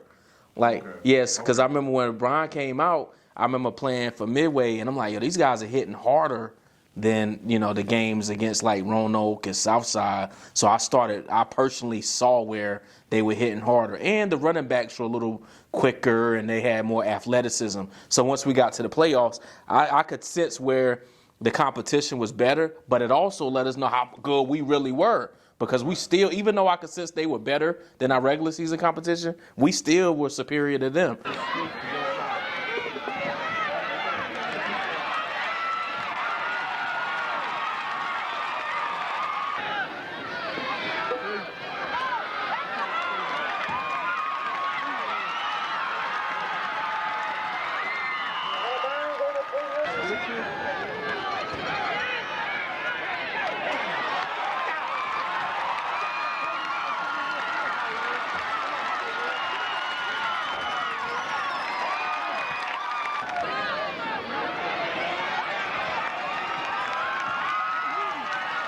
After the Midway game, I just wanted to mention that game, y'all, was the only perfect team left in the 1A bracket. Oh, I guess it we was, were? Stormont lost to Swain County on the other side of the bracket.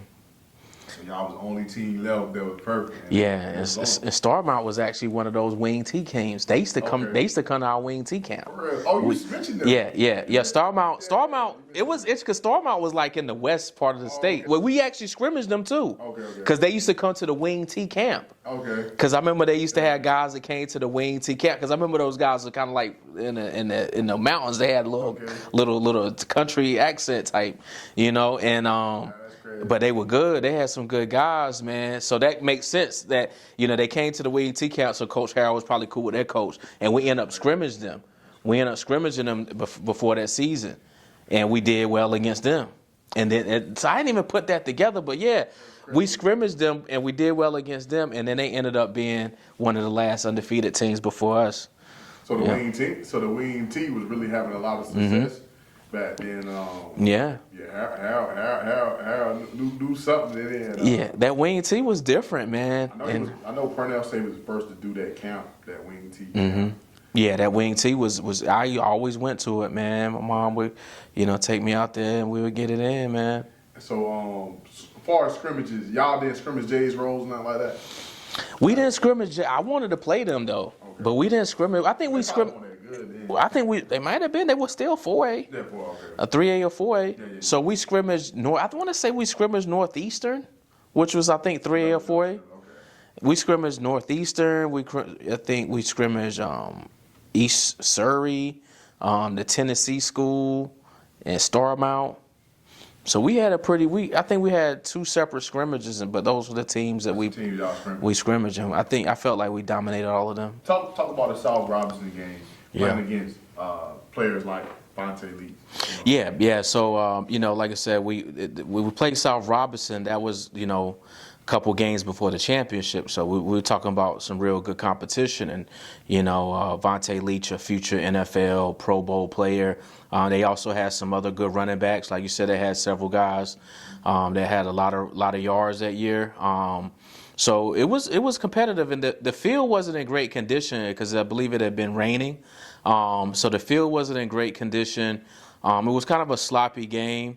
It might have been to our advantage, but that was a game where the Brian didn't play, so I had to back him up. Kind of short notice right before the game. I had to shift from defensive minded to being offensive minded, playing against a guy like Vontae Leach. But our offense came together. I had a decent game. Sean did well. Anton did well. The defense was tremendous. The Legion of Doom, to be able to stop, a future, Pro Bowl fullback, right, like that, like hold him to minimal yardage and the other running backs and just shut the team out, right? I want to say Vontae might have been crying after the game.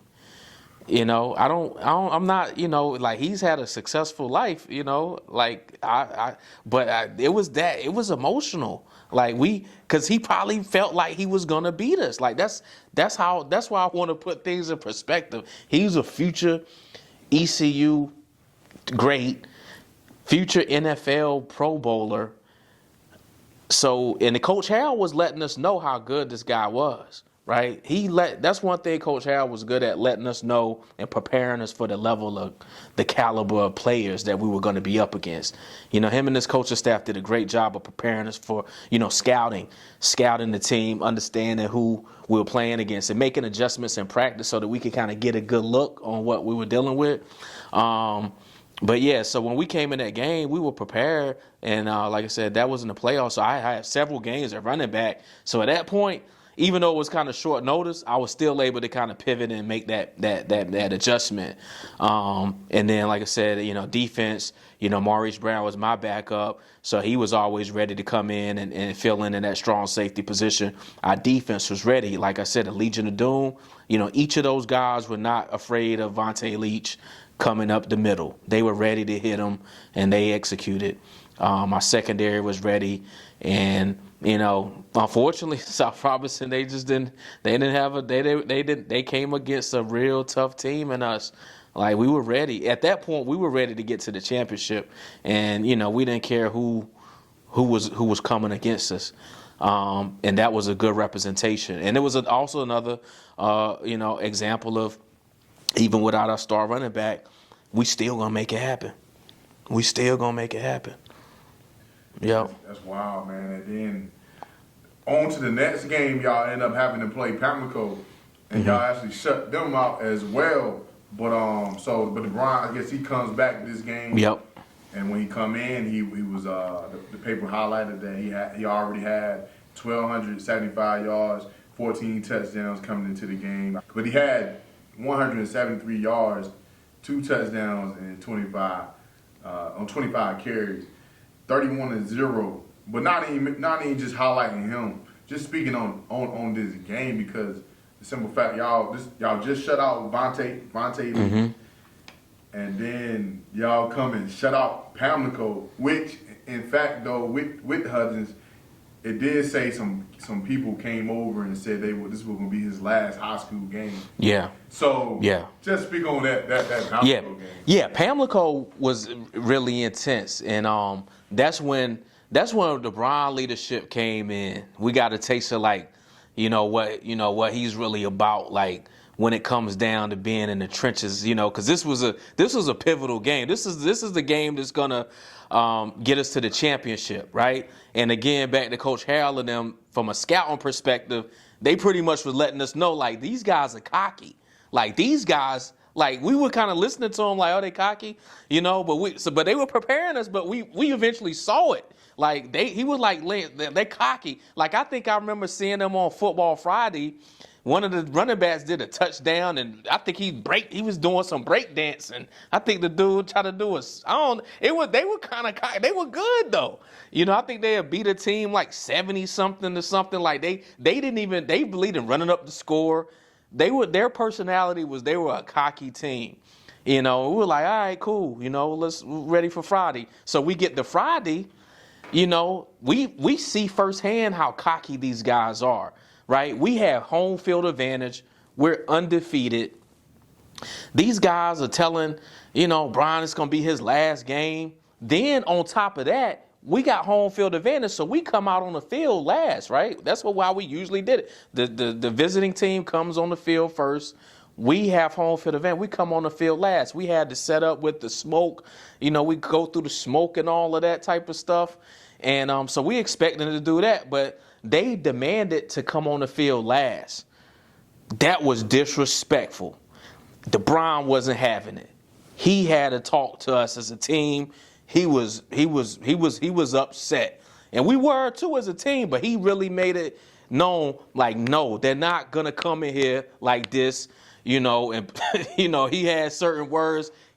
So we were hyped, you know, like I was hyped. I'm like, yeah, they can't be doing that. You know, Thomas Bell on D, the defense was hyped. Like, nah, who do they think they are? Coach Harold was hyped. they actually came. They literally would not come on the field until we came on. So we were like, all right, we'll let them have it. We're gonna show them on the field. So coming into that game, their cockiness was their biggest downfall because they didn't know what they were dealing with. So really what they did was they poked the bear. They poked the bear on both ends. But DeBron was ready to thrash them from a running back perspective. And defense, we were like, you guys ain't getting nothing on us at all. None of y'all. We don't care how athletic y'all dudes are. We pulling you down. If you a quick receiver, I'm grabbing your jersey. I'm going to get you down. We're going to hit you. We're going to hit you in the mouth straight up. Like, no, Pamlico, that year, nah, we not going to allow you to do that on us, man. Like, that was disrespectful. So we came in that game ready. Your running backs ain't getting that much. You're not going to score, and the Browns going to run all over you, right? And you can't do nothing about it. So that's how, like, if they wouldn't have done all of that, we were still going to win, but they really poked the bear. They poked the bear that game, man. That was an adversity, but that was a story that we got to highlight because to this day I'm kind of heated about that, man. I don't say I'm like, how you gonna do that? Like, that's really disrespectful, man. That was disrespectful. But yeah, DeBron was not having that. Good as y'all backfield was, though, it probably take away a little bit of how good Patrick Swift was. Just a few words on Patrick, even though y'all had that good backfield, doing y'all thing in the backfield, y'all ain't had to do a lot of throwing. Just a few words on how good Patrick made it. Yeah. Shout out to Patrick Swift. Yeah, absolutely, man. I remember playing in recreation. His dad was my recreation coach with the Green Waves, right? And he played quarterback back then. I was like a receiver way back then.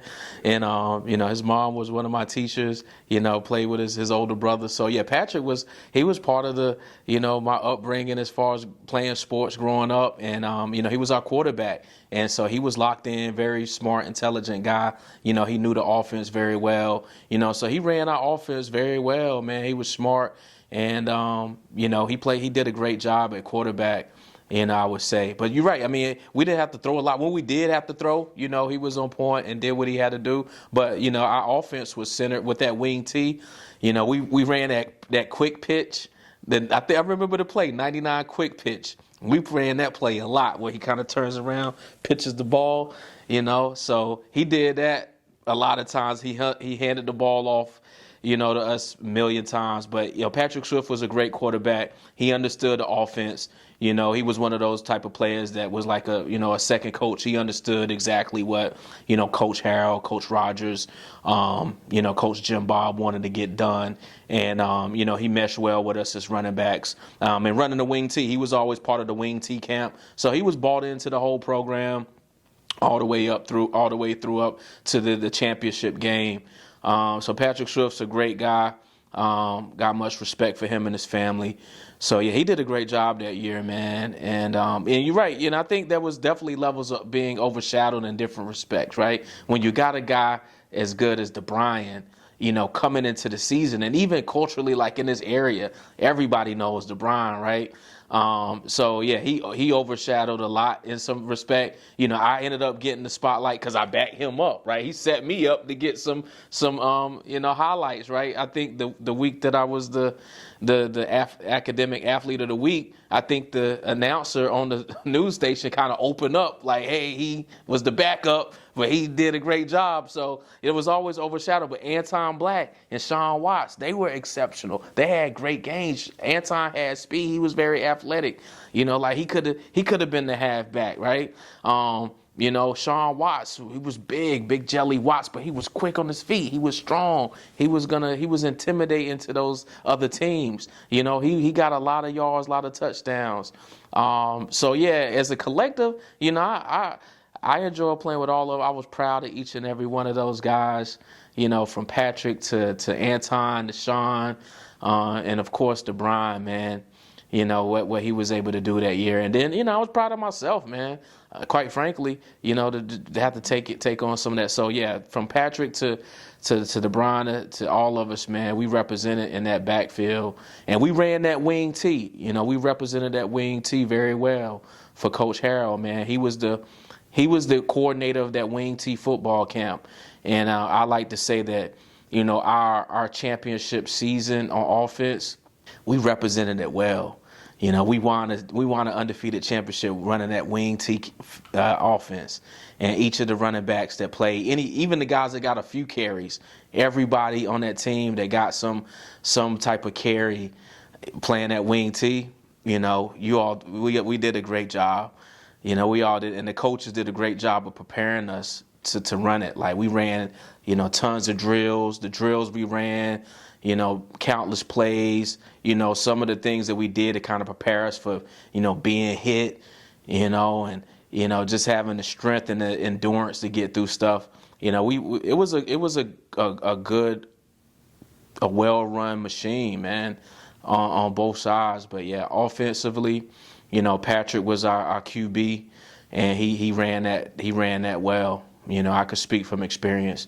Those handoffs was right where they needed to be, and when he needed to pass, he knew how to get that ball to his receivers, and the quick pitch, even though it could kind of be considered small or trivial, but that quick pitch, you got to be accurate with that. So he did that a million times, and he was always spot on the quick pitch and handed it off, and he understood. He understood the magnitude of each game, and he made sure that we were able to have that undefeated season. So, yeah, shout out to Patrick Swift. So now y'all to the championship game. What was it like going into this game? For me, it was. I had a unique perspective because back to that Pamlico game, there were scouts at that game, and Coach Jimbar wanted me to get in to get some reps at running back. And unfortunately, I came in. By that time, we were beating them, and I got tackled, and I actually hurt my ankle. My sprain was it was close to the level the bronze ankle sprain was. So going into that week, I didn't really practice. Coach Harrell wanted me to just rest, tend to my ankle so that I could be ready. But the team was locked in.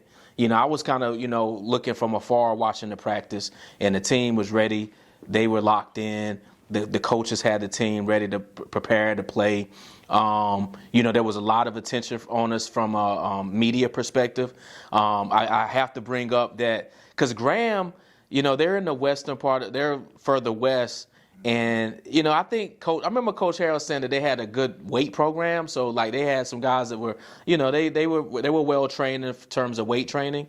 So I was okay. These guys are going to be pretty strong or kind of physical. But I always remember there was a quote about, or there was some paper or somebody made a comment saying that our secondary was suspect, and that made Puncho upset. And I think and they had a quote in one of the articles where Puncho was like, "Oh, they calling us suspect? Oh yeah, So that kind of caught his attention, and me too, because technically I felt like part of the secondary too, because I was a strong safety. And then of course Brandon was like, what are they talking about? How they gonna call us suspect? Our secondary. So there was some talk about that comment where they said our secondary was suspect. So defense, we were going to rally behind our secondary, like what? Because that's part of our defense. So we the Legion of Doom. How you going to call a component of our defense suspect, right? So that was one thing that had us hype. We wanted to prove them wrong. Whoever said that on the Graham's end. And then, DeBron was locked in. He was ready to have a great performance. So he was ready. And then, I was just trying to, hopefully, make sure that I'll be in a position to even play. I'm like, I did all of this whole season. I can't miss this last championship game. So I didn't really practice all week, but I was definitely in full support of the team. And the team was locked in. We were ready. The coaches were locked in. We watched a lot of film. So we were really prepared to play that team. The coaches really had us prepared. We watched a lot of film. We pretty much kind of knew what to expect when we got in that game. But we knew it was going to be kind of physical. We weren't underestimating them. Like I said, the coaches did a great job of giving us the mindset of anticipating what to expect. Those guys were pretty athletic. They were well trained in terms of weight training. You could tell they were pretty strong, physical. They had some pretty big guys. I remember running track against one of their running backs. I remember when I ran track that year, and there was one guy, one of the running backs. He actually went to the state in the shot put, but he also went to the state in the 100-meter dash.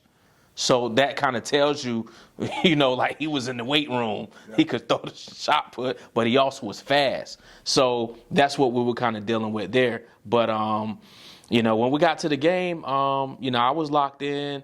Even I took a painkiller before the game, and I got an interception. I could have had 2. I broke up a pass early on, but I did get a nice interception. Puncho got defensive player of the game. He had some big, hard hits. But I think, honestly, it could have been several of us on defense. Sherrill had that touchdown that he ran back. That was big. So, Brandon had an interception or 2, right? So there were several guys on defense, I think, that could have got defensive player of the game. But Puncho had some really impressive hits. And, of course, DeBron, he was just one of a kind that game. Like, you could tell he was locked in and just ready to dominate. Those runs that he had, they were exciting, man. That was special to watch. But it was a good game though. Looking back on it, it was 40-20. But there was a point when I felt like they were starting to get a little momentum. And I think that's when we had that play with Sherrill. But ironically, DeBron had a pivotal defensive play, right? He could have been in the talk for defensive play off that one play, because he was the one that kind of came off. He came off the end, blitz, hit the quarterback, ball kind of popped out. Sherrill got it, ran it all the way back, but it was off of DeBron's play because I was lined up like right by him, so I saw it firsthand. So it was like, I was like, there we go. But that game, everybody did well. Everything worked out, man. The community was there. I remember all my family was there. I think some people I think one of the players from the Herman Boone, E.J. Hayes game, I want to say Ricky Lanier might have been at the game. Herman Boone might have been there. I don't know, but I think I know somebody from that 19, because that was how big the whole situation was. Like, we had an undefeated team. I remember they had buses going to the game. Man, it was an exciting time just being there. And like I said, when I got to college, there were guys that were from the 252 area. Shout out to the 252.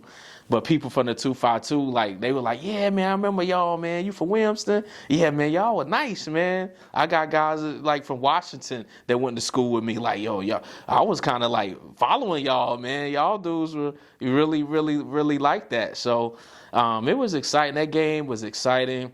The community was in full support. And, quite frankly, I think, for whatever reason, I don't think we got the respect until we had to win the whole thing. For whatever reason, I felt like we were always the underdog. Like I want to say Graham might have been favored over us a little bit, and we were undefeated, if I'm not mistaken. So it just seemed like, and like calling us suspect, you calling us secondary suspect, and a guy with a bum ankle gets an interception, you get, what are you talking about here? Yeah, so it was just, I felt like we had to dominate to get that respect, man. And it just came out we had a great outcome. But throughout the season, we had adversity. I think there was doubt for whatever reason, even through the playoffs. And we just had to silence everybody, man, and let them know, man, we're not those little guys, man. We major here. This is a major squad. Yeah, we like I said, we were from a split conference. We played 1A, 2A, and 3A, so you can't say that we were just a little 1A school. We played in a conference that had 2A and 3A, and we dominated them. We literally could have beat a 3A team. We beat a 3A team. They weren't the best 3A team, but we literally beat 3A teams. I think that year, and I remember Puncho, I think he said it on one of the little television interviews. I think we could beat 1A, 2A, 3A. I remember there was a clip where Puncher was saying that. I always liked that because I felt the same way. I felt like we could have, because we did it during the season. Like, Edenton went far in the 2A playoffs, and we beat them. What was it like after that though? Like, yeah, man, we were on cloud nine, man. I remember, I think we were like one of the earlier games because everybody played in Chapel Hill, right? So I think there were some games after us, like 2A or somebody played after us, and I remember being in the stands and just, being super excited. It's just tons of smiles, high fives, everybody talking to us from the class. Just everybody hype, everybody proud of us. Man, it was just exciting, to be able to represent for the community and the school, and everybody just, it was for everybody. The younger guys coming up, this was for them. So we just felt like we were on top of the world at the time. The bus ride, it probably felt like, 20 minutes, because we were just having so much fun, man. We were just so hyped and happy, man. And then I remember getting back to school, and everybody was waiting for us and excited and happy, and we were just hyped, man. It was just a hype time. It was a special time. It was a perfect cap to my senior year of high school, right? My championship ring is my class ring, and I didn't have a class. I had a championship ring. That's my class ring. I still got it. I wish I would have brought it with me. I still have it though. But yeah, that was just and I felt like the rest of the year was just like we were on top of the world, right? Because that kind of cut into the basketball season, because we went far in the playoffs. So, we had to get ready for basketball. But, we were hyped, man. That was, and people remember us. I played basketball and track, so guys remembered us from that and those sports. They remembered us for football. But yeah, it was great for the community, man. Just having everybody there. That was something that the area remember. A lot of people remember that, and I think it probably was a economy boom for us too, right? Because you think about the home field advantage, bringing a lot of people to the town. A lot of people came to those games, so I think we did a lot for the community, man. I feel like the next year I came back, they seemed like they had new uniforms. So I think we did a lot, man. I mean, so hopefully, people respected what we did, man. It was 25 years ago. Now that they have the consolidated school, now you mentioned that, it makes you think, right? Like, we haven't had a championship team since then. And 26 years, right? And now they're a combined school. All the schools are together, so it's kind of interesting. So hopefully they could get back to that championship winning, but it also puts in perspective, how special that team was.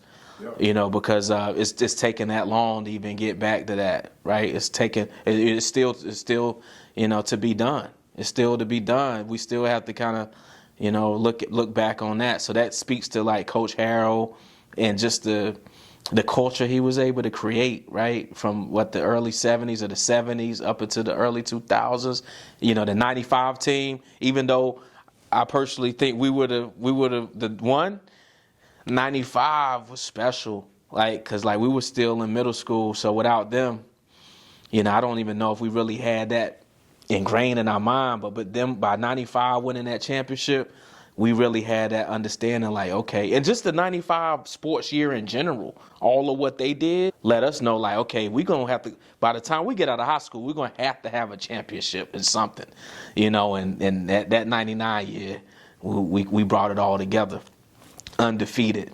So hopefully the 95 people are proud of us too.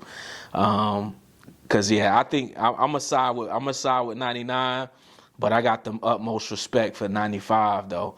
Each of those guys, man. I know a lot of those guys, and all of those guys inspired me. And to be honest, was there anybody from that 1995 team that inspired y'all or motivated you in any type of way? Yeah. I mean, several of those guys, motivated me. But there was one particular story that always stuck with me. But, before I get into that, I just want to shout out, Michael Lee, DJ Reddick, Rodney Bland, Tony Mobley, right? Derek Jackson, and then, several of those guys, I can't think of them all off the top of my head. But I do want to call out Pernell Griffin, because after my freshman year of JV, I didn't have the season that I wanted, and I knew I needed to bulk up and get stronger. So I got a membership at Gaylord Prairie. That's why this is the perfect location, because I literally my dad had bought me a weight set, but I kind of outgrew that. So I started going, I got a membership here at Gaylord Perry Park. I started coming to the weight room on a regular during the summer. And I remember Pernell coming in the weight room one time. He would come in from time to time. And I remember Pernell coming in, and he made a point to tell me, like, hey, I see you coming in. I see you coming in putting in that work, man. It's going to pay off. And, you know, just him saying that, it just kind of stuck with me and motivated me to continue to work and put in the work in the weight room and get stronger. And he was right. It eventually paid off, and I was able to, you know, do something that he did, right? So, yeah, he may not even remember that, but I remember coming into the Gaylord Perry Park weight room, and he made that comment, and it kind of sparked me to continue to keep working out and staying on top of things. And then he had a tremendous ECU career. You know, arguably one of the best players we've had from Williamston.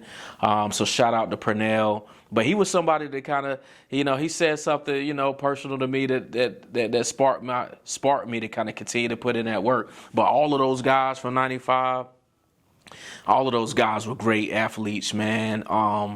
And I got a lot of respect for all of them. You know, I looked up to a lot of them. So shout out to them. But yeah, Pernell motivated me in that weight room.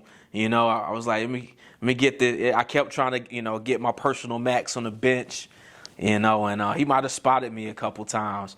But, yeah, Pernell motivated me in the weight room early on in my high school career, so that by the time I got to my senior year, I was ready. I was ready for whatever we had come our way. Subscribe, YouTube, you know, Facebook, all of that. Streets.nation. He's doing it for the community, you know, making sure we get those stories out from the area.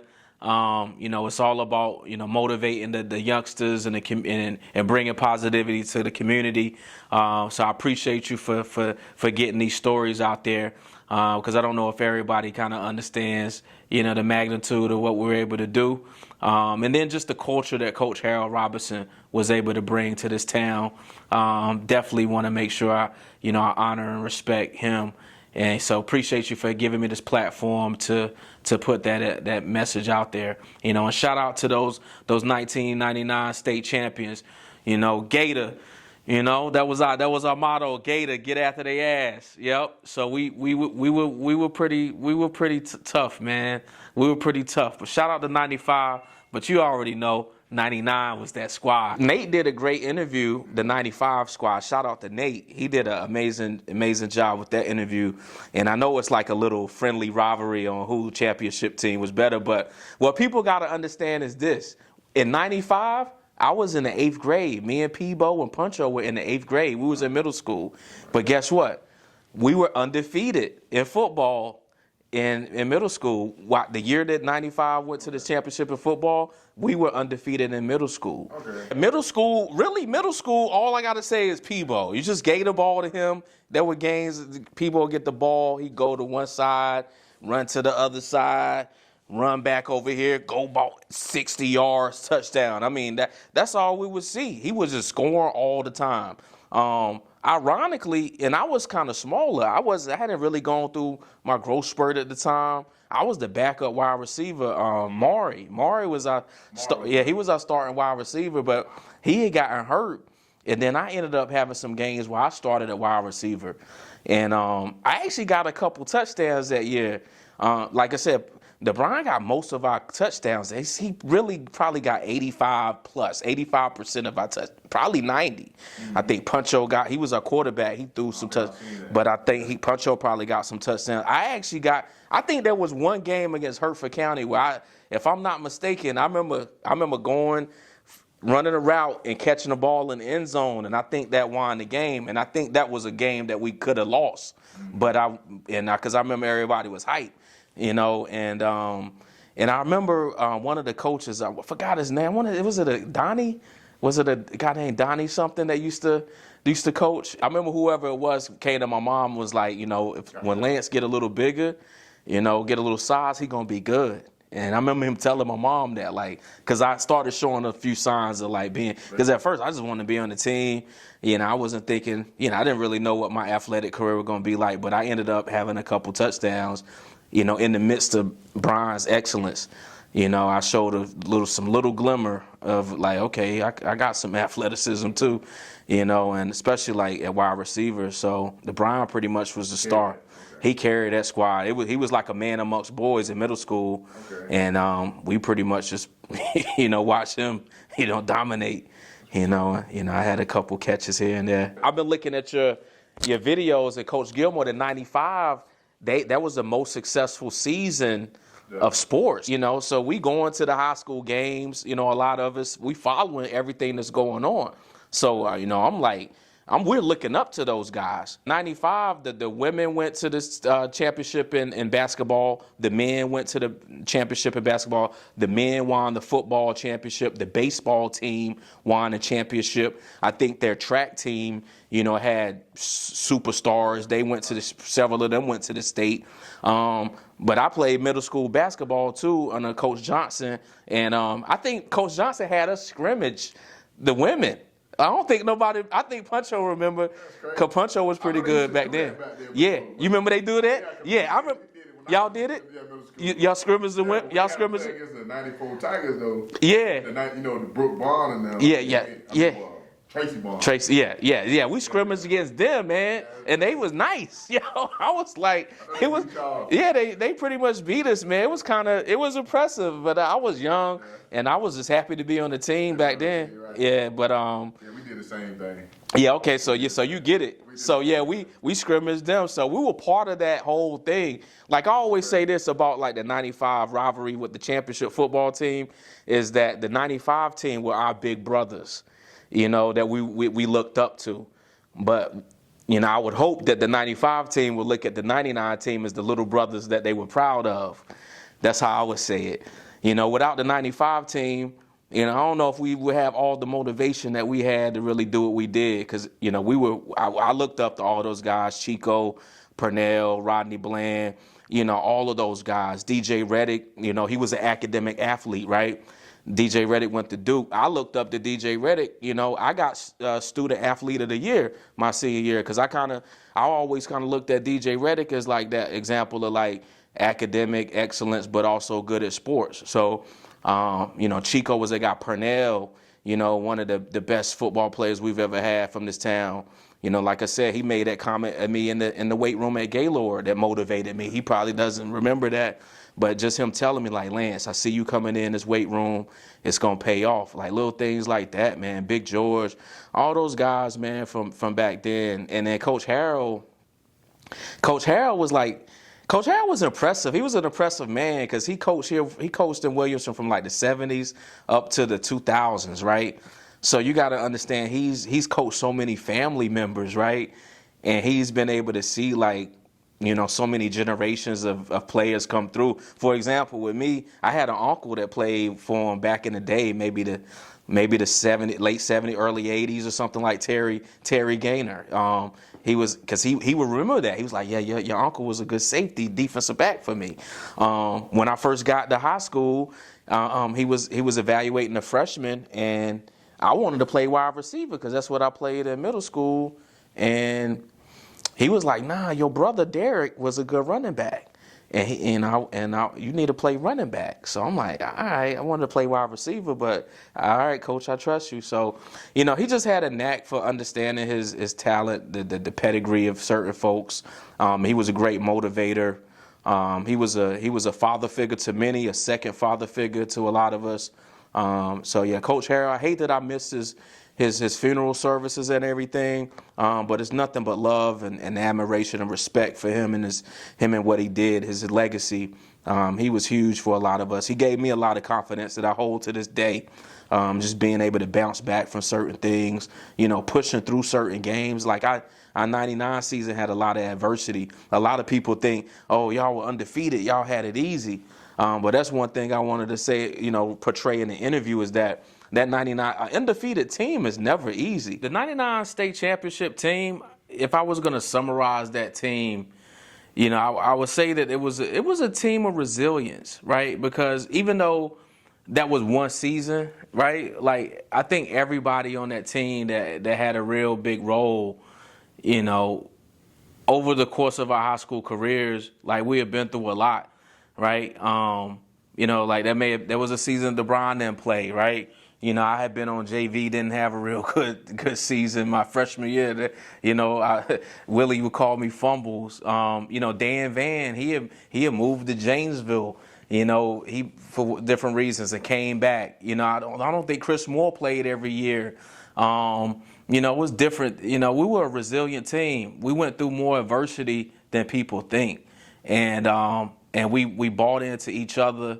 We supported each other, and we were committed, and we were a unit, right? And we were a solid team, right? We had a good defense and a good offense. So I feel like we were well-rounded. We had unique personalities, right? Like everybody on defense was still unique in their own way, right? Everybody had their own personality and it fit well. Offense, right? Everybody had their, you know, DeBron was the leader as a running back, but, you know, Sean Watts was a special fullback, right? We called him Jelly Watts, man, but he would come through. Anton was a good athlete, man. He did well. Patrick was a smart, solid quarterback. So our offensive line, those guys, you know, BJ and Ches, you know, they had the big bros from '95. They had, you know, those are they big bros from '95. You know, Jermaine and Ricky, you know, those were my guys from the same class as me at tackle. They were great. You know, receivers, we had Kareem. You know, Kareem had, you know, he came back from he had gotten shot, you know, before that season. And, you know, I remember he was healing up early that season, and he was able to have a big part of our season. Like, we were really a team of resilience, right? DeBron getting hurt for the first game, right? And still having an amazing season. You know, I did what I did, but I got hurt before the championship game, and I still was able to get an interception and still have some, you know, some highlights from that game, right? We were just very resilient, right? You know, we dealt with some adversity in the classroom with our incident that we had where we had the little prank, you know, where we had to apologize. So we were resilient. We were always bouncing back. We had each other's back, and our coaches believed in us. Our coaches were believed in us. So if I was summarizing some of the words that stick out of resilience, you know, perseverance, collective, being collective, you know, unity, you know, Legion of Doom, right? Legion of Doom, you know, offense, we were a collected unit. So yeah, I think those are some of the words that resonate when I think of that team. And yeah, we were elite. I think we were an elite team. For it to be 1A, I don't even want to put us in, even though technically we were 1A, I think that team, you know, shouldn't have been in that type of category. I think we were special because some of the teams we played were bigger than us. A lot of the teams, Edenton was bigger than us. Graham, they were bigger. But we were just a good football team, man, and well coached. And we were resilient. And we were battle tested. Yeah, we had been through a lot up until that point. You know, from the seniors to the juniors, we had been through enough to make us a real solid team. So that's the summary. I got it. I think, you know, hands down, we were definitely, you know, one of the best to come from Martin County, if not the best.